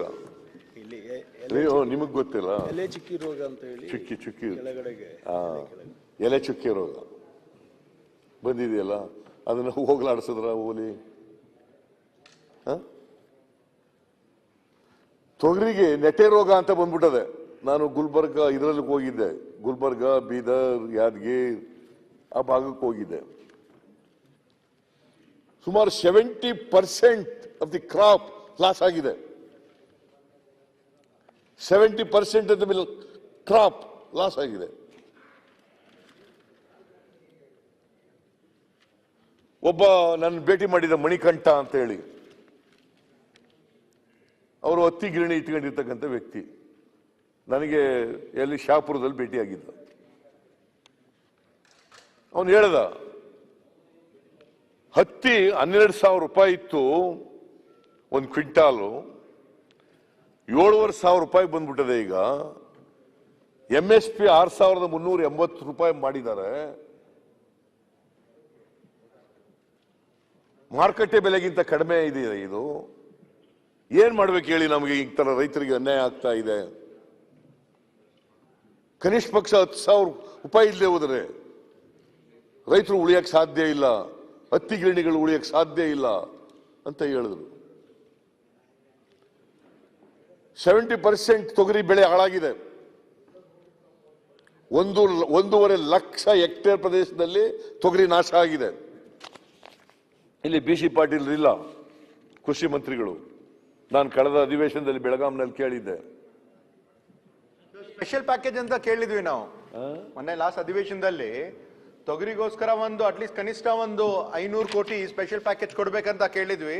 ಮತ್ತೆ ಪರಿಹಾರನು 25,000 ಎಕರೆ ಕೊಡ್ಬೇಕಂದ್ರೆ ಅವ್ರು ಕೇವಲ 4,000 ಕೊಟ್ಟಿದ್ದಾರೆ. ಎದಕ್ಕೂ ಸಾಲಲ್ಲ. ಏನ್ ಹೇಳಿದ್ರು ಅಂತಂದ್ರೆ ಪರಿಹಾರ ಕೊಡ್ತೀವಿ ಅಂತ ನಾನು ಕೇಳಿದೆ BC ಪಾಟೀಲ್ರಿಗೆ. BC ಪಾಟೀಲ್ರೆ, ನೀವು ಯಾವಾಗಲಾರು ಆ ತೊಗರಿ ಬೆಳೆ ರೋಗ ಬಂದಿದೆ, ನೆಟೆ ರೋಗ ಬಂದ್ಬಿಟ್ಟಿದೆ. ನೆಟೆ ರೋಗ ಬಂದು ಎಲ್ಲ ಬೆಳೆ ಎಲ್ಲ ಒಣಗೋಗ್ಬಿಟ್ಟು ಫಲ ಬಿಡದೇನೆ ಎಲ್ಲ ಒಣಗೋಗಿದೆ, ಗಿಡ ಎಲ್ಲ ಒಣಗೋಗ್ಬಿಟ್ಟಿದೆ, ಬೇರೆ ಬಂದ್ಬಿಡ್ತಿದೆ ಅದು ರೋಗ, ನೆಟೆ ರೋಗ ಅನ್ನೋದು.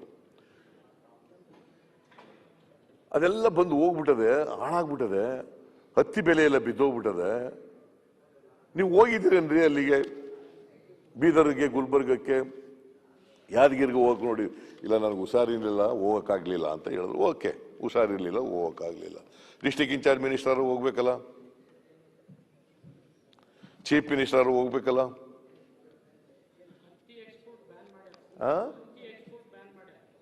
ಎಕ್ಸ್ಪೋರ್ಟ್ ಬೇರೆ ಬ್ಯಾನ್ ಮಾಡ್ಬಿಟ್ಟಿದ್ದಾರೆ.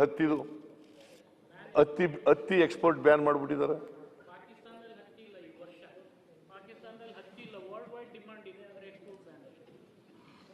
Is correct. ಏನ್ ಮಾಡ್ಬೇಕು ರೈತರು? ಇದಕ್ಕೆ ಎಲ್ಲೂ ಕೂಡ ಪ್ರಸ್ತಾಪ ಮಾಡಿಲ್ಲ. ಬೆಲೆ ಏರಿಕೆ, ನಿರುದ್ಯೋಗ, ರೈತರ ಬಿಕ್ಕಟ್ಟುಗಳು, ರೈತರ ಸಮಸ್ಯೆಗಳು, ಇದ್ರ ಬಗ್ಗೆ ಎಲ್ಲೂ ಕೂಡ ಬಜೆಟ್ನಲ್ಲಿ ಪ್ರಸ್ತಾಪ ರಾಜ್ಯಪಾಲರ ಭಾಷಣದಲ್ಲಿ ಪ್ರಸ್ತಾಪ ಮಾಡಿಲ್ಲ.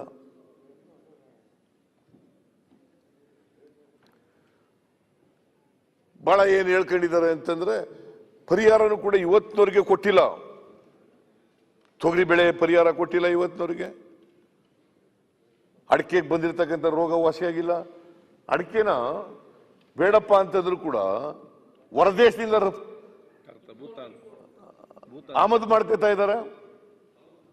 ಭೂತಾನಿಂದ 17,000 ಮೆಟ್ರಿಕ್ ಟನ್ ಆಮದು ಮಾಡ್ಕೊಂಡಿರೋದ್ರಿಂದ ಇಲ್ಲಿ ಬೆಲೆ ಯಾರು ಕೊಂಡ್ಕೊಳ್ಳೋರಿಲ್ಲ. ಬೆಲೆ ಬಿದ್ದೋಗಿದೆ. ಸಿದ್ದರಾಮಯ್ಯ ಒಂದು ನಿಮಿಷ, ರೋಗ ಬಂದಿದೆ. ಅಡಿಕೆ ಬಗ್ಗೆ ತಾವು ಪ್ರಸ್ತಾಪ ಮಾಡಿದ್ರೆ ಒಳ್ಳೆ ವಿಷಯ. ಏನು ಹೇಳಿ ಹೋಮ್ ಮಿನಿಸ್ಟರ್ ನೀವು? ಭೂತಾನ್ನಿಂದ, ಈಗ ನಾನು ಅಡಿಕೆ ಬೆಳೆಯೋ ಪ್ರದೇಶದಿಂದ ಬಂದಿದ್ದೀನಿ. ಭೂತಾನ್ನಿಂದ ಹಸಿ ಅಡಿಕೆ ಇಂಪೋರ್ಟ್ಗೆ 17,000 ಟನ್ನಿಗೆ ಕ್ಲಿಯರೆನ್ಸ್ ಕೊಟ್ಟಿದ್ದು ಹೌದು. ಆದರೆ ಇವತ್ತಿಗೂ ಒಂದು ಕಾಳು ಅಡಿಕೆ ಭೂತಾನ್ನಿಂದ ಬರಲಿಲ್ಲ ತಮ್ಮ ಗಮನಕ್ಕೆ. ಮತ್ತು ಫ್ರೀ ಟ್ರೇಡ್ ಅಗ್ರಿಮೆಂಟ್ ಎಲ್ಲ ಸರ್ಕಾರದಲ್ಲೂ ಇದೆ 6-7 ರಾಷ್ಟ್ರಗಳ ಜೊತೆಗೆ. ಹಾಗಾಗಿ ಬರಬಾರ್ದು ಅಂತ ಬ್ಯಾನ್ ಮಾಡಲಿಕ್ಕೆ ಆಗೋದಿಲ್ಲ. ಅದಕ್ಕಾಗಿ ಆ ಫ್ರೀ ಟ್ರೇಡ್ ಅಗ್ರಿಮೆಂಟ್ನಲ್ಲಿ ಇದ್ದಂಥ ಕೆಲವು ಅಂಶಗಳನ್ನು ಎತ್ತಿ ಈಗಾಗಲೇ ಕೇಂದ್ರ ಸರ್ಕಾರಕ್ಕೆ ತಿಳಿಸಿದ್ದೀವಿ. ನಮ್ಮ ಕಾಸ್ಟ್ ಆಫ್ ಪ್ರೊಡಕ್ಷನ್ಗಿಂತ ಕಡಿಮೆ ಬೆಲೆಗೆ ಅವ್ರು ಬಿಲ್ ಹಾಕೊಂಡು ಬರಬಾರ್ದು, ಜಾಸ್ತಿ ಬೆಲೆಗೆ ಬಿಲ್ ಹಾಕೊಂಡು ಬರಬೇಕು. ಅದ್ರ ಮೇಲೆ ನಮ್ಮ ಸೆಂಟ್ರಲ್ ಗೌರ್ಮೆಂಟ್ ಟ್ಯಾಕ್ಸು ಬರಬೇಕು. ಹಾಗಾಗಿ ಅದನ್ನು ನಿಯಂತ್ರಣ ಮಾಡಲಿಕ್ಕೆ ಏನು ಮಾಡಬೇಕು ಅಂತೇಳಿ ಹೇಳಿದ್ದೇವೆ. ಬಹುಶಃ ಭೂತಾನ್ನಿಂದ ಒಂದು ಕಾಳು ಅಡಿಕೆ ಬರಲಿಲ್ಲ ಸರ್, ಸುಮ್ಮನೆ ಪ್ರಚಾರ ಆಗ್ತಾ ಇದೆ ಅದು. ಇಲ್ಲ, ನೀವೇ ಒಪ್ಕೊಂಡ ಪ್ರಕಾರ ಭೂತಾನ್ ಅವ್ರ ಜೊತೆ 17,000 ಮೆಟ್ರಿಕ್ ಟನ್ ಅಡಿಕೆಯನ್ನ ತರಿಸ್ಕೊಳ್ಳಿಕ್ಕೆ ಒಪ್ಪಂದ ಆಗಿದೆ, ಬಂದಿಲ್ಲ ಅಂತ ಹೇಳ್ತಿದ್ದೀರಿ. ಓಕೆ, ಬರದೇ ಹೋದ್ರೆ ಮತ್ತೆ ಯಾಕೆ ಬೆಲೆ ಕಡಿಮೆ ಆಯ್ತು? ಅಡಿಕೆ ಕೇಳಿ ಸ್ವಲ್ಪ 90,000 ರೂಪಾಯಿ ಇತ್ತಲ್ವಾ? ಎಷ್ಟು 40-60,000 ಇತ್ತಲ್ವಾ? ಇಲ್ಲ ಸರ್, ಎಷ್ಟಿತ್ರಿ? 48-50 ಸಾವಿರ ರೂಪಾಯಿವರೆಗೂ ಇತ್ತು. ಇವತ್ತು ಮೊದ್ಲು ಎಷ್ಟಿತ್ತು? ಈಗಿರೋದು ಬೇಡಪ್ಪ, ಮೊದ್ಲು ಎಷ್ಟಿತ್ತು? ಅಷ್ಟೇ 50,000 52,000. 60,000ವರೆಗಿತ್ತು. 50,000ವರೆಗೂ ಬಿಡಿ ಸರ್. ಒಂದ್ಸಾರಿ ಈಗ ಎಷ್ಟಾಗಿದೆ ನೀವು ಅಧ್ಯಕ್ಷರು ಹೇಳಿ?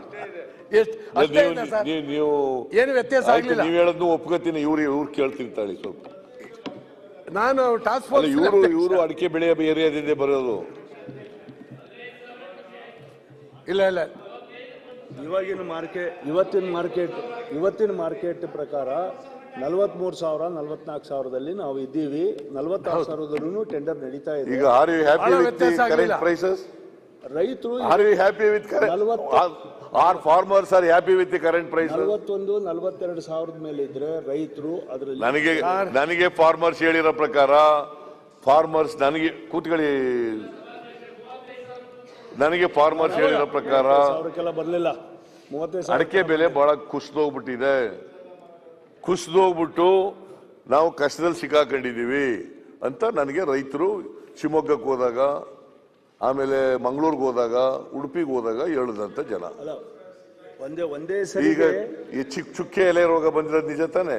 ಅದರಿಂದ ಇಳುವರಿ ಕಡಿಮೆ ಆಗಿರೋದು ನಿಜ ತಾನೆ? ಅದು ಅಡಿಕೆ ಬಿದ್ದಿದ್ದು ನಿಜಾನೇ. ಆದರೆ ಅಡಿಕೆ ವಹಿವಾಟೇನಿದೆ ಅದರಲ್ಲಿ ಏರುಪೇರು ಒಂದೇ ಸರಿಗೆ ಎಕ್ಸೆಸಿವ್ ಆಗಿ ಬಂದಿರತಕ್ಕಂಥದ್ದು ಒಂದೇ ಸರಿ ಟೆಂಡರ್ ಆಗಿದ್ದು, ತದನಂತರ ಸ್ಟೆಬಿಲೈಸ್ ಆಗ್ತಕ್ಕಂಥದ್ದು ಬಿಟ್ವೀನ್ 45ರಿಂದ 50,000 ಕರೆಕ್ಟಾಗಿ ಇವತ್ತು ಓಡ್ತಾ ಇದೆ, ಅಷ್ಟೇ ಇದೆ. ಆಮೇಲೆ mister Araga Jnanendra, for your information, ಇಲ್ಲಿ ಲೋಕಸಭೆಯಲ್ಲಿ ಕೇಂದ್ರ ಸರ್ಕಾರ ಕೊಟ್ಟಿರೋ ಉತ್ತರ ನಳಿನ್ ಕುಮಾರ್ ಕಟೀಲ್ ಕೇಳವ್ರೆ ಪ್ರಶ್ನೆನ. ಅದಕ್ಕೆ ಏನಂತ ಹೇಳ್ಕೊಟ್ಟಿದ್ದಾರೆ ಗೊತ್ತಾ? 65,000 ಟನ್ ಅಡಿಕೆ ಆಮದು ಮಾಡ್ಕೊಂಡಿದೀವಿ. ಲೋಕಸಭೆಯಲ್ಲಿ ಕೇಂದ್ರ ಸರ್ಕಾರ ಕೊಟ್ಟಿರ್ತಕ್ಕಂಥ ಉತ್ತರ. ನೀವು ಹೇಳ್ತೀರಿ ಒಂದ್ ಕಾಳು ಬಂದಿಲ್ಲ ಅಂತ. ಬರಲ್ಲ ಅಂತ ಹೇಳುದು. ಬೇರೆ ಬೇರೆ ಸ್ಟೇಟ್ ಇಂದ ಫ್ರೀ ಟ್ರೇಡ್ ಅಗ್ರಿಮೆಂಟ್ ನಿಮ್ಮ ಸರ್ಕಾರ ಆಯ್ತಪ್ಪ, ಭೂತಾನ್ ಬಿಟ್ಬಿಡಿ ಅಂತ. ಇದು ಏನು ಮಾಡ್ಲಿಕ್ಕೆ ಆಗ್ತಾ ಇಲ್ಲ. Will you dispute this? ಇಲ್ಲ ಏನು ಇಲ್ಲ. ಇದು ವಿಲ್ ಯು ಡಿಸ್ಪ್ಯೂಟ್ ದಿಸ್? ಏನು ಇಲ್ಲ. You admit it? ಖಂಡಿತ. ಯಾಕೆ? ಎಲ್ಲಿಂದ ಬರಲಪ್ಪ? ನಮ್ ದೇಶಕ್ಕೆ ಅಡಿಕೆ ಬಂದ್ಬಿಟ್ಟು ನಮ್ ದೇಶದಲ್ಲಿ ಉತ್ಪನ್ನ ಕಡಿಮೆ ಆಗಿ ಬೆಲೆ ಕಡಿಮೆ ಆಗ್ಬಿಟ್ಟದೆ. ಫ್ರೀ ಟ್ರೇಡ್ ಅಗ್ರಿಮೆಂಟ್ ನಿಮ್ ಕಾಲದಲ್ಲೇ ಆಗಿದೆ. ಹೊರಗಡೆಯಿಂದ ನೀವು ಆಮೇಲೆ ಕಡಿಮೆ ಬೆಲೆ, ನಮ್ಮ ಮಾರುಕಟ್ಟೆ ಬೆಲೆಗಿಂತ ಕಡಿಮೆ ಬೆಲೆ ಕೊಡ್ತಾರೆ. ಆ ಅಡಿಕೆ ವ್ಯಾಪಾರ ಆಗುತ್ತೆ. ಈ ಅಡಿಕೆ ವ್ಯಾಪಾರ ಆಗಲ್ಲ, ಕೊಂಡ್ಕೊಳ್ಳೋರು ಇರೋದಿಲ್ಲ. ಆ ಅಂತಾರಾಷ್ಟ್ರೀಯ ಒಪ್ಪಂದಗಳನ್ನ ನಮ್ಮ ಸರ್ಕಾರ ನಿಮ್ ಸರ್ಕಾರ ಬದಲಾವಣೆ ಮಾಡಕ್ಕಾಗುತ್ತಂದ್ರೆ ಆಗಲ್ಲ.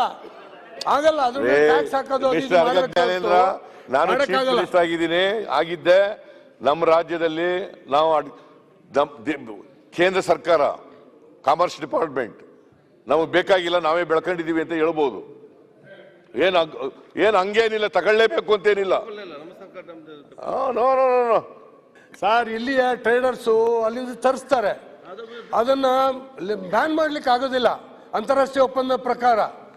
ತಮ್ಗೆ ಗೊತ್ತಿದೆಯಲ್ಲ ಸರ್, ತಾವು ಎಕ್ಸ್ಪೀರಿಯನ್ಸ್ ಇವರಿದ್ದೀರಿ, ನೀವೇ ಹೆಂಗೆ ಹೇಳಿದ್ರೆ ಹೆಂಗಾಗುತ್ತೆ? ನಾನು ಅದಕ್ಕೆ ಸತ್ಯ ಹೇಳ್ತಾ ಇದ್ದೀನಿ.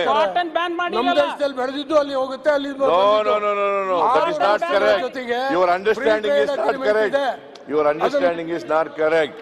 ಯಾವುದೇ ಅಗ್ರಿಮೆಂಟು ಬಲಾತ್ಕಾರವಾಗಿ ಆಮದು ಮಾಡ್ಕೋಬೇಕು ಅಂತೇನಿಲ್ಲ. ನಮ್ಮಲ್ಲಿ ಬೆಳೀತಾ ಇದ್ರು ಕೂಡ ಆಮದು ಮಾಡ್ಕೋಬೇಕು ಅಂತ ಇದೆಯಾ? ಮತ್ತೆ ನಿರ್ಬಂಧ ಹಾಕ್ಲಿಕ್ಕೆ ಆಗಲ್ಲ, ನೀನ್ ಕಳಿಸ್ಬೇಡ ಇಲ್ಲಿಗೆ ಅಂತ ಹೇಳಕ್ಕಾಗಲ್ಲ. ಹಾಗಾದ್ರೆ ನೀವು ರೈತರ ನಿಯೋಗ ಕರ್ಕೊಂಡು ಹೋಗಿರೋದು ಯಾಕೆ? ಅದೇನೆ ನಿರ್ಬಂಧ ಕರ್ಕೊಂಡು ಹೋಗಿದ್ರಿ ಹೇಳ್ರಿ. ನಿರ್ಬಂಧ ಹಾಕ್ಲಿಕ್ಕೆ ಏನೇನು ಉಪಾಯಗಳಿದಾವೆ ಅದನ್ನ ಮಾಡಿ ಯಾಕೆ ಕರ್ಕೊಂಡು ಹೋಗಿದ್ರಪ್ಪ? ಉತ್ತರ ಹೇಳಿ. ಅದೇ ಸರ್, ನಾವು ಹೇಳಿದ್ರಿ ಹೋಗಿ ಕೇಂದ್ರ ನಿಯೋಗ ಹೋಗಿದ್ರಲ್ಲ, ಏನ್ ಹೇಳಿದ್ರಿ?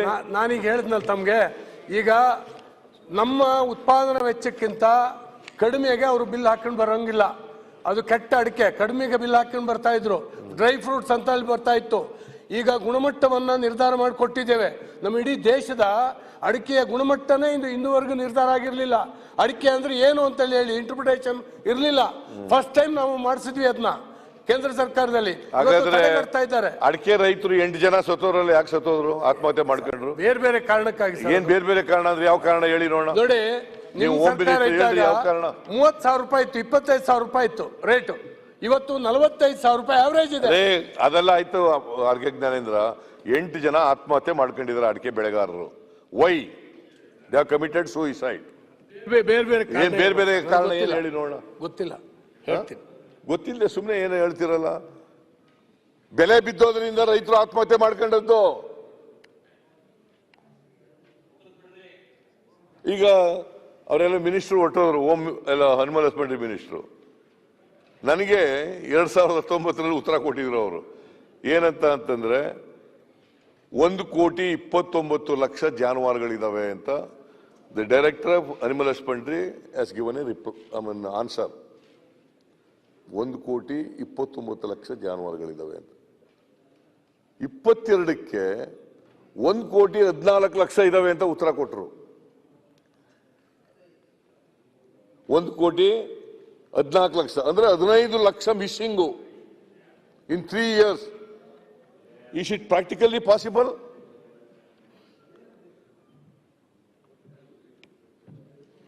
ನಾವು ಗೋಶಾಲೆಗಳು ತೆಗೆದುಬಿಟ್ಟಿದ್ದೀವಿ, ದತ್ತು ತಗೊಳ್ಳಕ್ಕೆ ಹೇಳ್ಬಿಟ್ಟಿದ್ದೀವಿ, ಸರ್ಕಾರಿ ನೌಕರರೆಲ್ಲ ದತ್ತು ತಗೊಬಿಟ್ಟಿದ್ದಾರೆ. ಆಮೇಲೆ ಎಂಥದ್ದು ಗೋಹತ್ಯೆ ನಿಷೇಧ ಕಾಯ್ದೆ ಜಾರಿ ತಂದ್ಬಿಟ್ಟಿದ್ದೀವಿ. ಆದ್ರಿಂದ ಎಲ್ಲ ಅಭಿವೃದ್ಧಿ ಆಗ್ಬಿಟ್ಟಿದೆ, ಸಂಪತ್ತು ಅಭಿವೃದ್ಧಿ ಆಗ್ಬಿಟ್ಟಿದೆ. ಎಲ್ಲಪ್ಪ ಆಯ್ತು?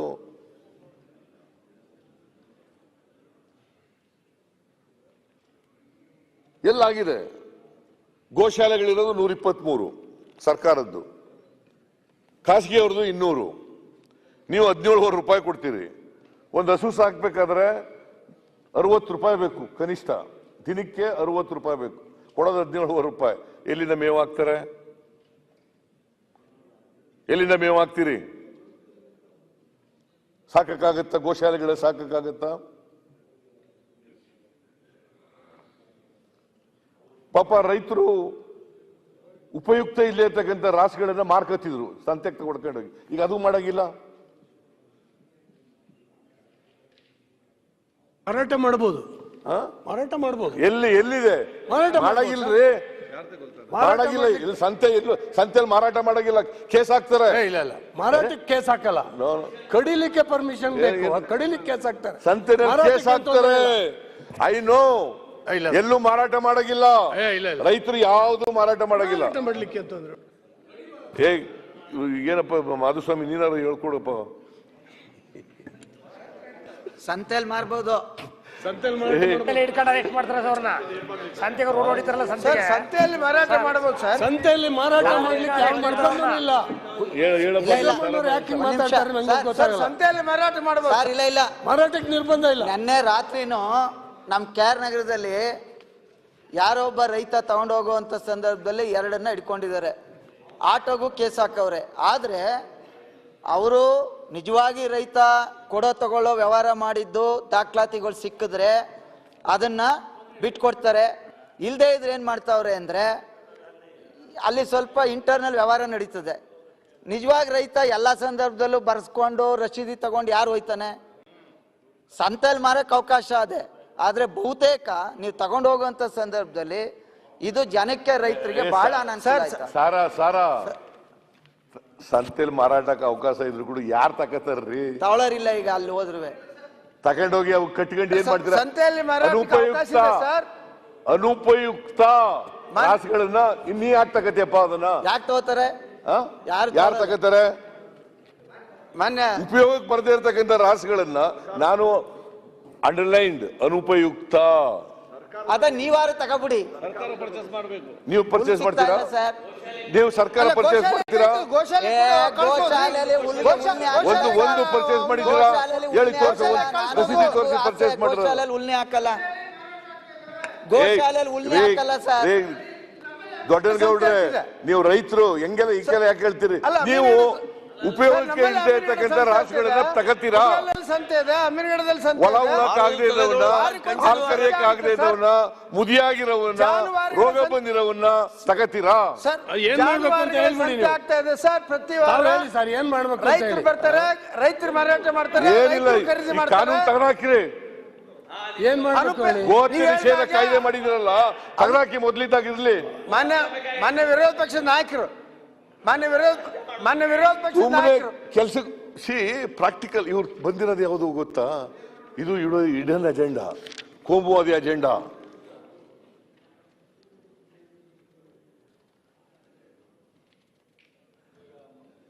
ಊಟಕ್ಕೆ ಬಿಟ್ಬಿಟ್ಟು ಮತ್ತೆ ಸೇರೋಣ. ಮಧ್ಯಾಹ್ನ ಮಾತಾಡುವ. ಮಧ್ಯಾಹ್ನ ತಾವು ಎಲ್ಲ ಮಧ್ಯಾಹ್ನ ಮಾತಾಡಬೇಕು. ನಾನು ಇದರಲ್ಲಿ ರಿಸ್ಟ್ರಿಕ್ಟ್ ಮಾಡಂಗಿಲ್ಲ. ನೀವು ಓಕೆ, ಮಧ್ಯಾಹ್ನ ಮಾತಾಡ್ತೀನಿ ನಾನು. ಈಗ ಸದನವನ್ನ 3 ಗಂಟೆಗೆ ಮರುಸೇರುವಂತೆ ಮುಂದೂಡಲಾಗಿದೆ.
Fast Track Quirks for quirky daters.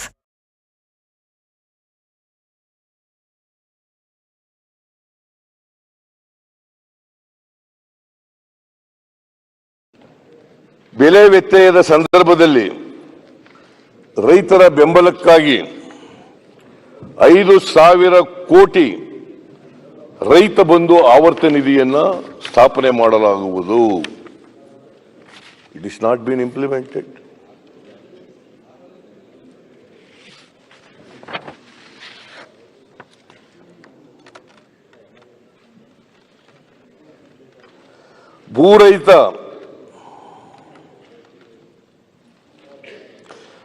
ರೈತ ಸ್ನೇಹಿ ಯೋಜನೆಗಳ ಅನುಷ್ಠಾನದ ಸೂಕ್ತ ಮೇಲ್ವಿಚಾರಣೆಗಾಗಿ ಮುಖ್ಯಮಂತ್ರಿ ಕಚೇರಿಯಡಿ ರೈತ ಬಂಧು ವಿಭಾಗ ತೆಗೆದಿದ್ದೀರಾ? ಇಲ್ಲ.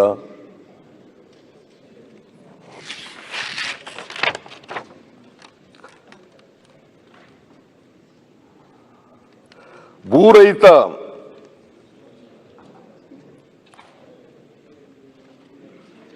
ಕೃಷಿ ಕಾರ್ಮಿಕರಿಗೆ ಮುಖ್ಯಮಂತ್ರಿ ರೈತ ಸುರಕ್ಷಾ ವಿಮೆ ಯೋಜನೆ ಉಚಿತ 2 ಲಕ್ಷದಷ್ಟು ಅಪಘಾತ ವಿಮೆ. Has it been implemented? No.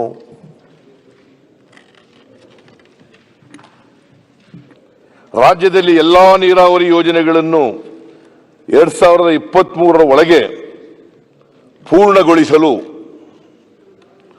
1.5 lakh ಕೋಟಿಯ ಸುಜಲಾಂ ಸುಫಲಾಂ ಕರ್ನಾಟಕ ಕಾರ್ಯಕ್ರಮ ಜಾರಿ ಕೊಡ್ತೀವಿ. ಸೋ ಫಾರ್ ನನ್ನ ಪ್ರಕಾರ 45,000 to 50,000 crores ಖರ್ಚು ಮಾಡಿರ್ಬೋದು ನೀರಾವರಿಗೆ. ಇನ್ನೂ 1 ಲಕ್ಷ ಕೋಟಿ ಖರ್ಚು ಮಾಡಲಿಲ್ಲ. Why? Why you have made this promise? Impractical promise. Why you have made this?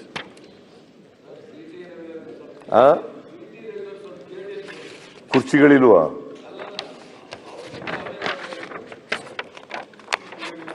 ಏನ್ ಸರಿಯಾಗಿ ಕೇಳಿಸ್ತಾ ಇಲ್ಲ ನನಗೆ. ಅಲ್ಲ ಸರ್, ತಾವು ಇದು ಮಾಡಿದ್ರೆ ಸಿಟಿ ರವಿಗೂ ಚೂರು ಕೇಳಿ ಅಂತ ಹೇಳ್ತಾ ಇದ್ದೀನಿ. ಸಿಟಿ ರವಿ ಮಾತಾಡುವಾಗ ಒಂದ್ ನಿಮಿಷ. ಸಿಟಿ ರವಿ ಹೆಂಗೆ ಅಂತಂದ್ರೆ ಸಿದ್ದರಾಮಯ್ಯನವರೇ ಒಂದ್ ನಿಮಿಷ ಬಂದ. ಸಿಟಿ ರವಿ ಮಾತಾಡುವಾಗ್ಲೂ ತಾವ್ ಹೇಳಿರಿ ಬನ್ನಿ ಗವರ್ನರ್ ಭಾಷಣಕ್ಕೆ ಅಂತ. ಸಿದ್ದರಾಮಯ್ಯನವ್ರಿಗೂ ಹೇಳಿ ಗವರ್ನರ್ ಭಾಷಣಕ್ಕೆ ಬರ್ರಿ, ಬಿಜೆಪಿ ಮ್ಯಾನಿಫೆಸ್ಟೋ ಅಲ್ಲ ಇಲ್ಲಿ ಚರ್ಚೆ ಆಗ್ತಿರೋದು ಅಂತ ಹೇಳಿ. ಇದ್ರಲ್ಲಿ ಯಾವ್ದ್ರಲ್ಲಾರು ಗವರ್ನರ್ ಭಾಷಣದಲ್ಲಿ ನಾವು ಇವು ಮಾಡಿದೀವಿ ಅಂತ ಹೇಳಿ ಸುಳ್ಳಾಗಿದ್ರೆ ನಾವು ಒಪ್ಕೋತೀವಿ. ಮ್ಯಾನಿಫೆಸ್ಟೋ ಇಟ್ಕೊಂಡ್ಬಿಟ್ಟು ನೀವು ಅವತ್ತಂಗೆ ಹೇಳಿದ್ರೆ ಗವರ್ನರ್ ಭಾಷಣದ ಬಗ್ಗೆ ಚರ್ಚೆ ಮಾಡಿ ಅಂತ ಹೇಳಿದ್ ಬಂಡಪ್ಪನವ್ರು ನಿನ್ನೆ, ಅವ್ರಿಗೆ ಯಾಕೆ ಕೇಳಲ್ಲ ಇವತ್ತು ತಾವು? ಇಲ್ಲೇನು ಗವರ್ನರ್ ಭಾಷಣ ಅವ್ರು ಇತ್ತು ಹೇಳಲಿಲ್ಲ, ಮ್ಯಾನಿಫೆಸ್ಟೋದಾಗೆ ಇಲ್ಲ. ಅವ್ರಿಗೆ ಅವ್ರು ನಿನ್ನೆ ನಮ್ಗೆ ಹೇಳಿದಕ್ಕೆ ವಾಪಸ್ ಹೇಳ್ತಾ ಇದ್ವಿ. ಇದೆಯಾ ಅಂತ ಗೊತ್ತಿಲ್ಲ. Intelligent. I know that Madhuswamy, among all ministers in BJP government, you are very intelligent. You are a learned man also. That is why I always say you are my learned friend. ಬುದ್ಧಿವಂತ ಇದ್ದೆ, ಅದ್ರ ಬಗ್ಗೆ ಎರಡನೇ ಮಾತಲ್ಲಿ ನಾನು I am proud of you. Don't worry. I am proud of you. ನಮ್ಮ ಜೊತೆ ಇದ್ದವನು ನೀನು ಬುದ್ಧಿವಂತ ಇದೆಯಲ್ಲ ಅನ್ನೋದು ಖುಷಿಯಲ್ಲೋ ನಮಗೆ.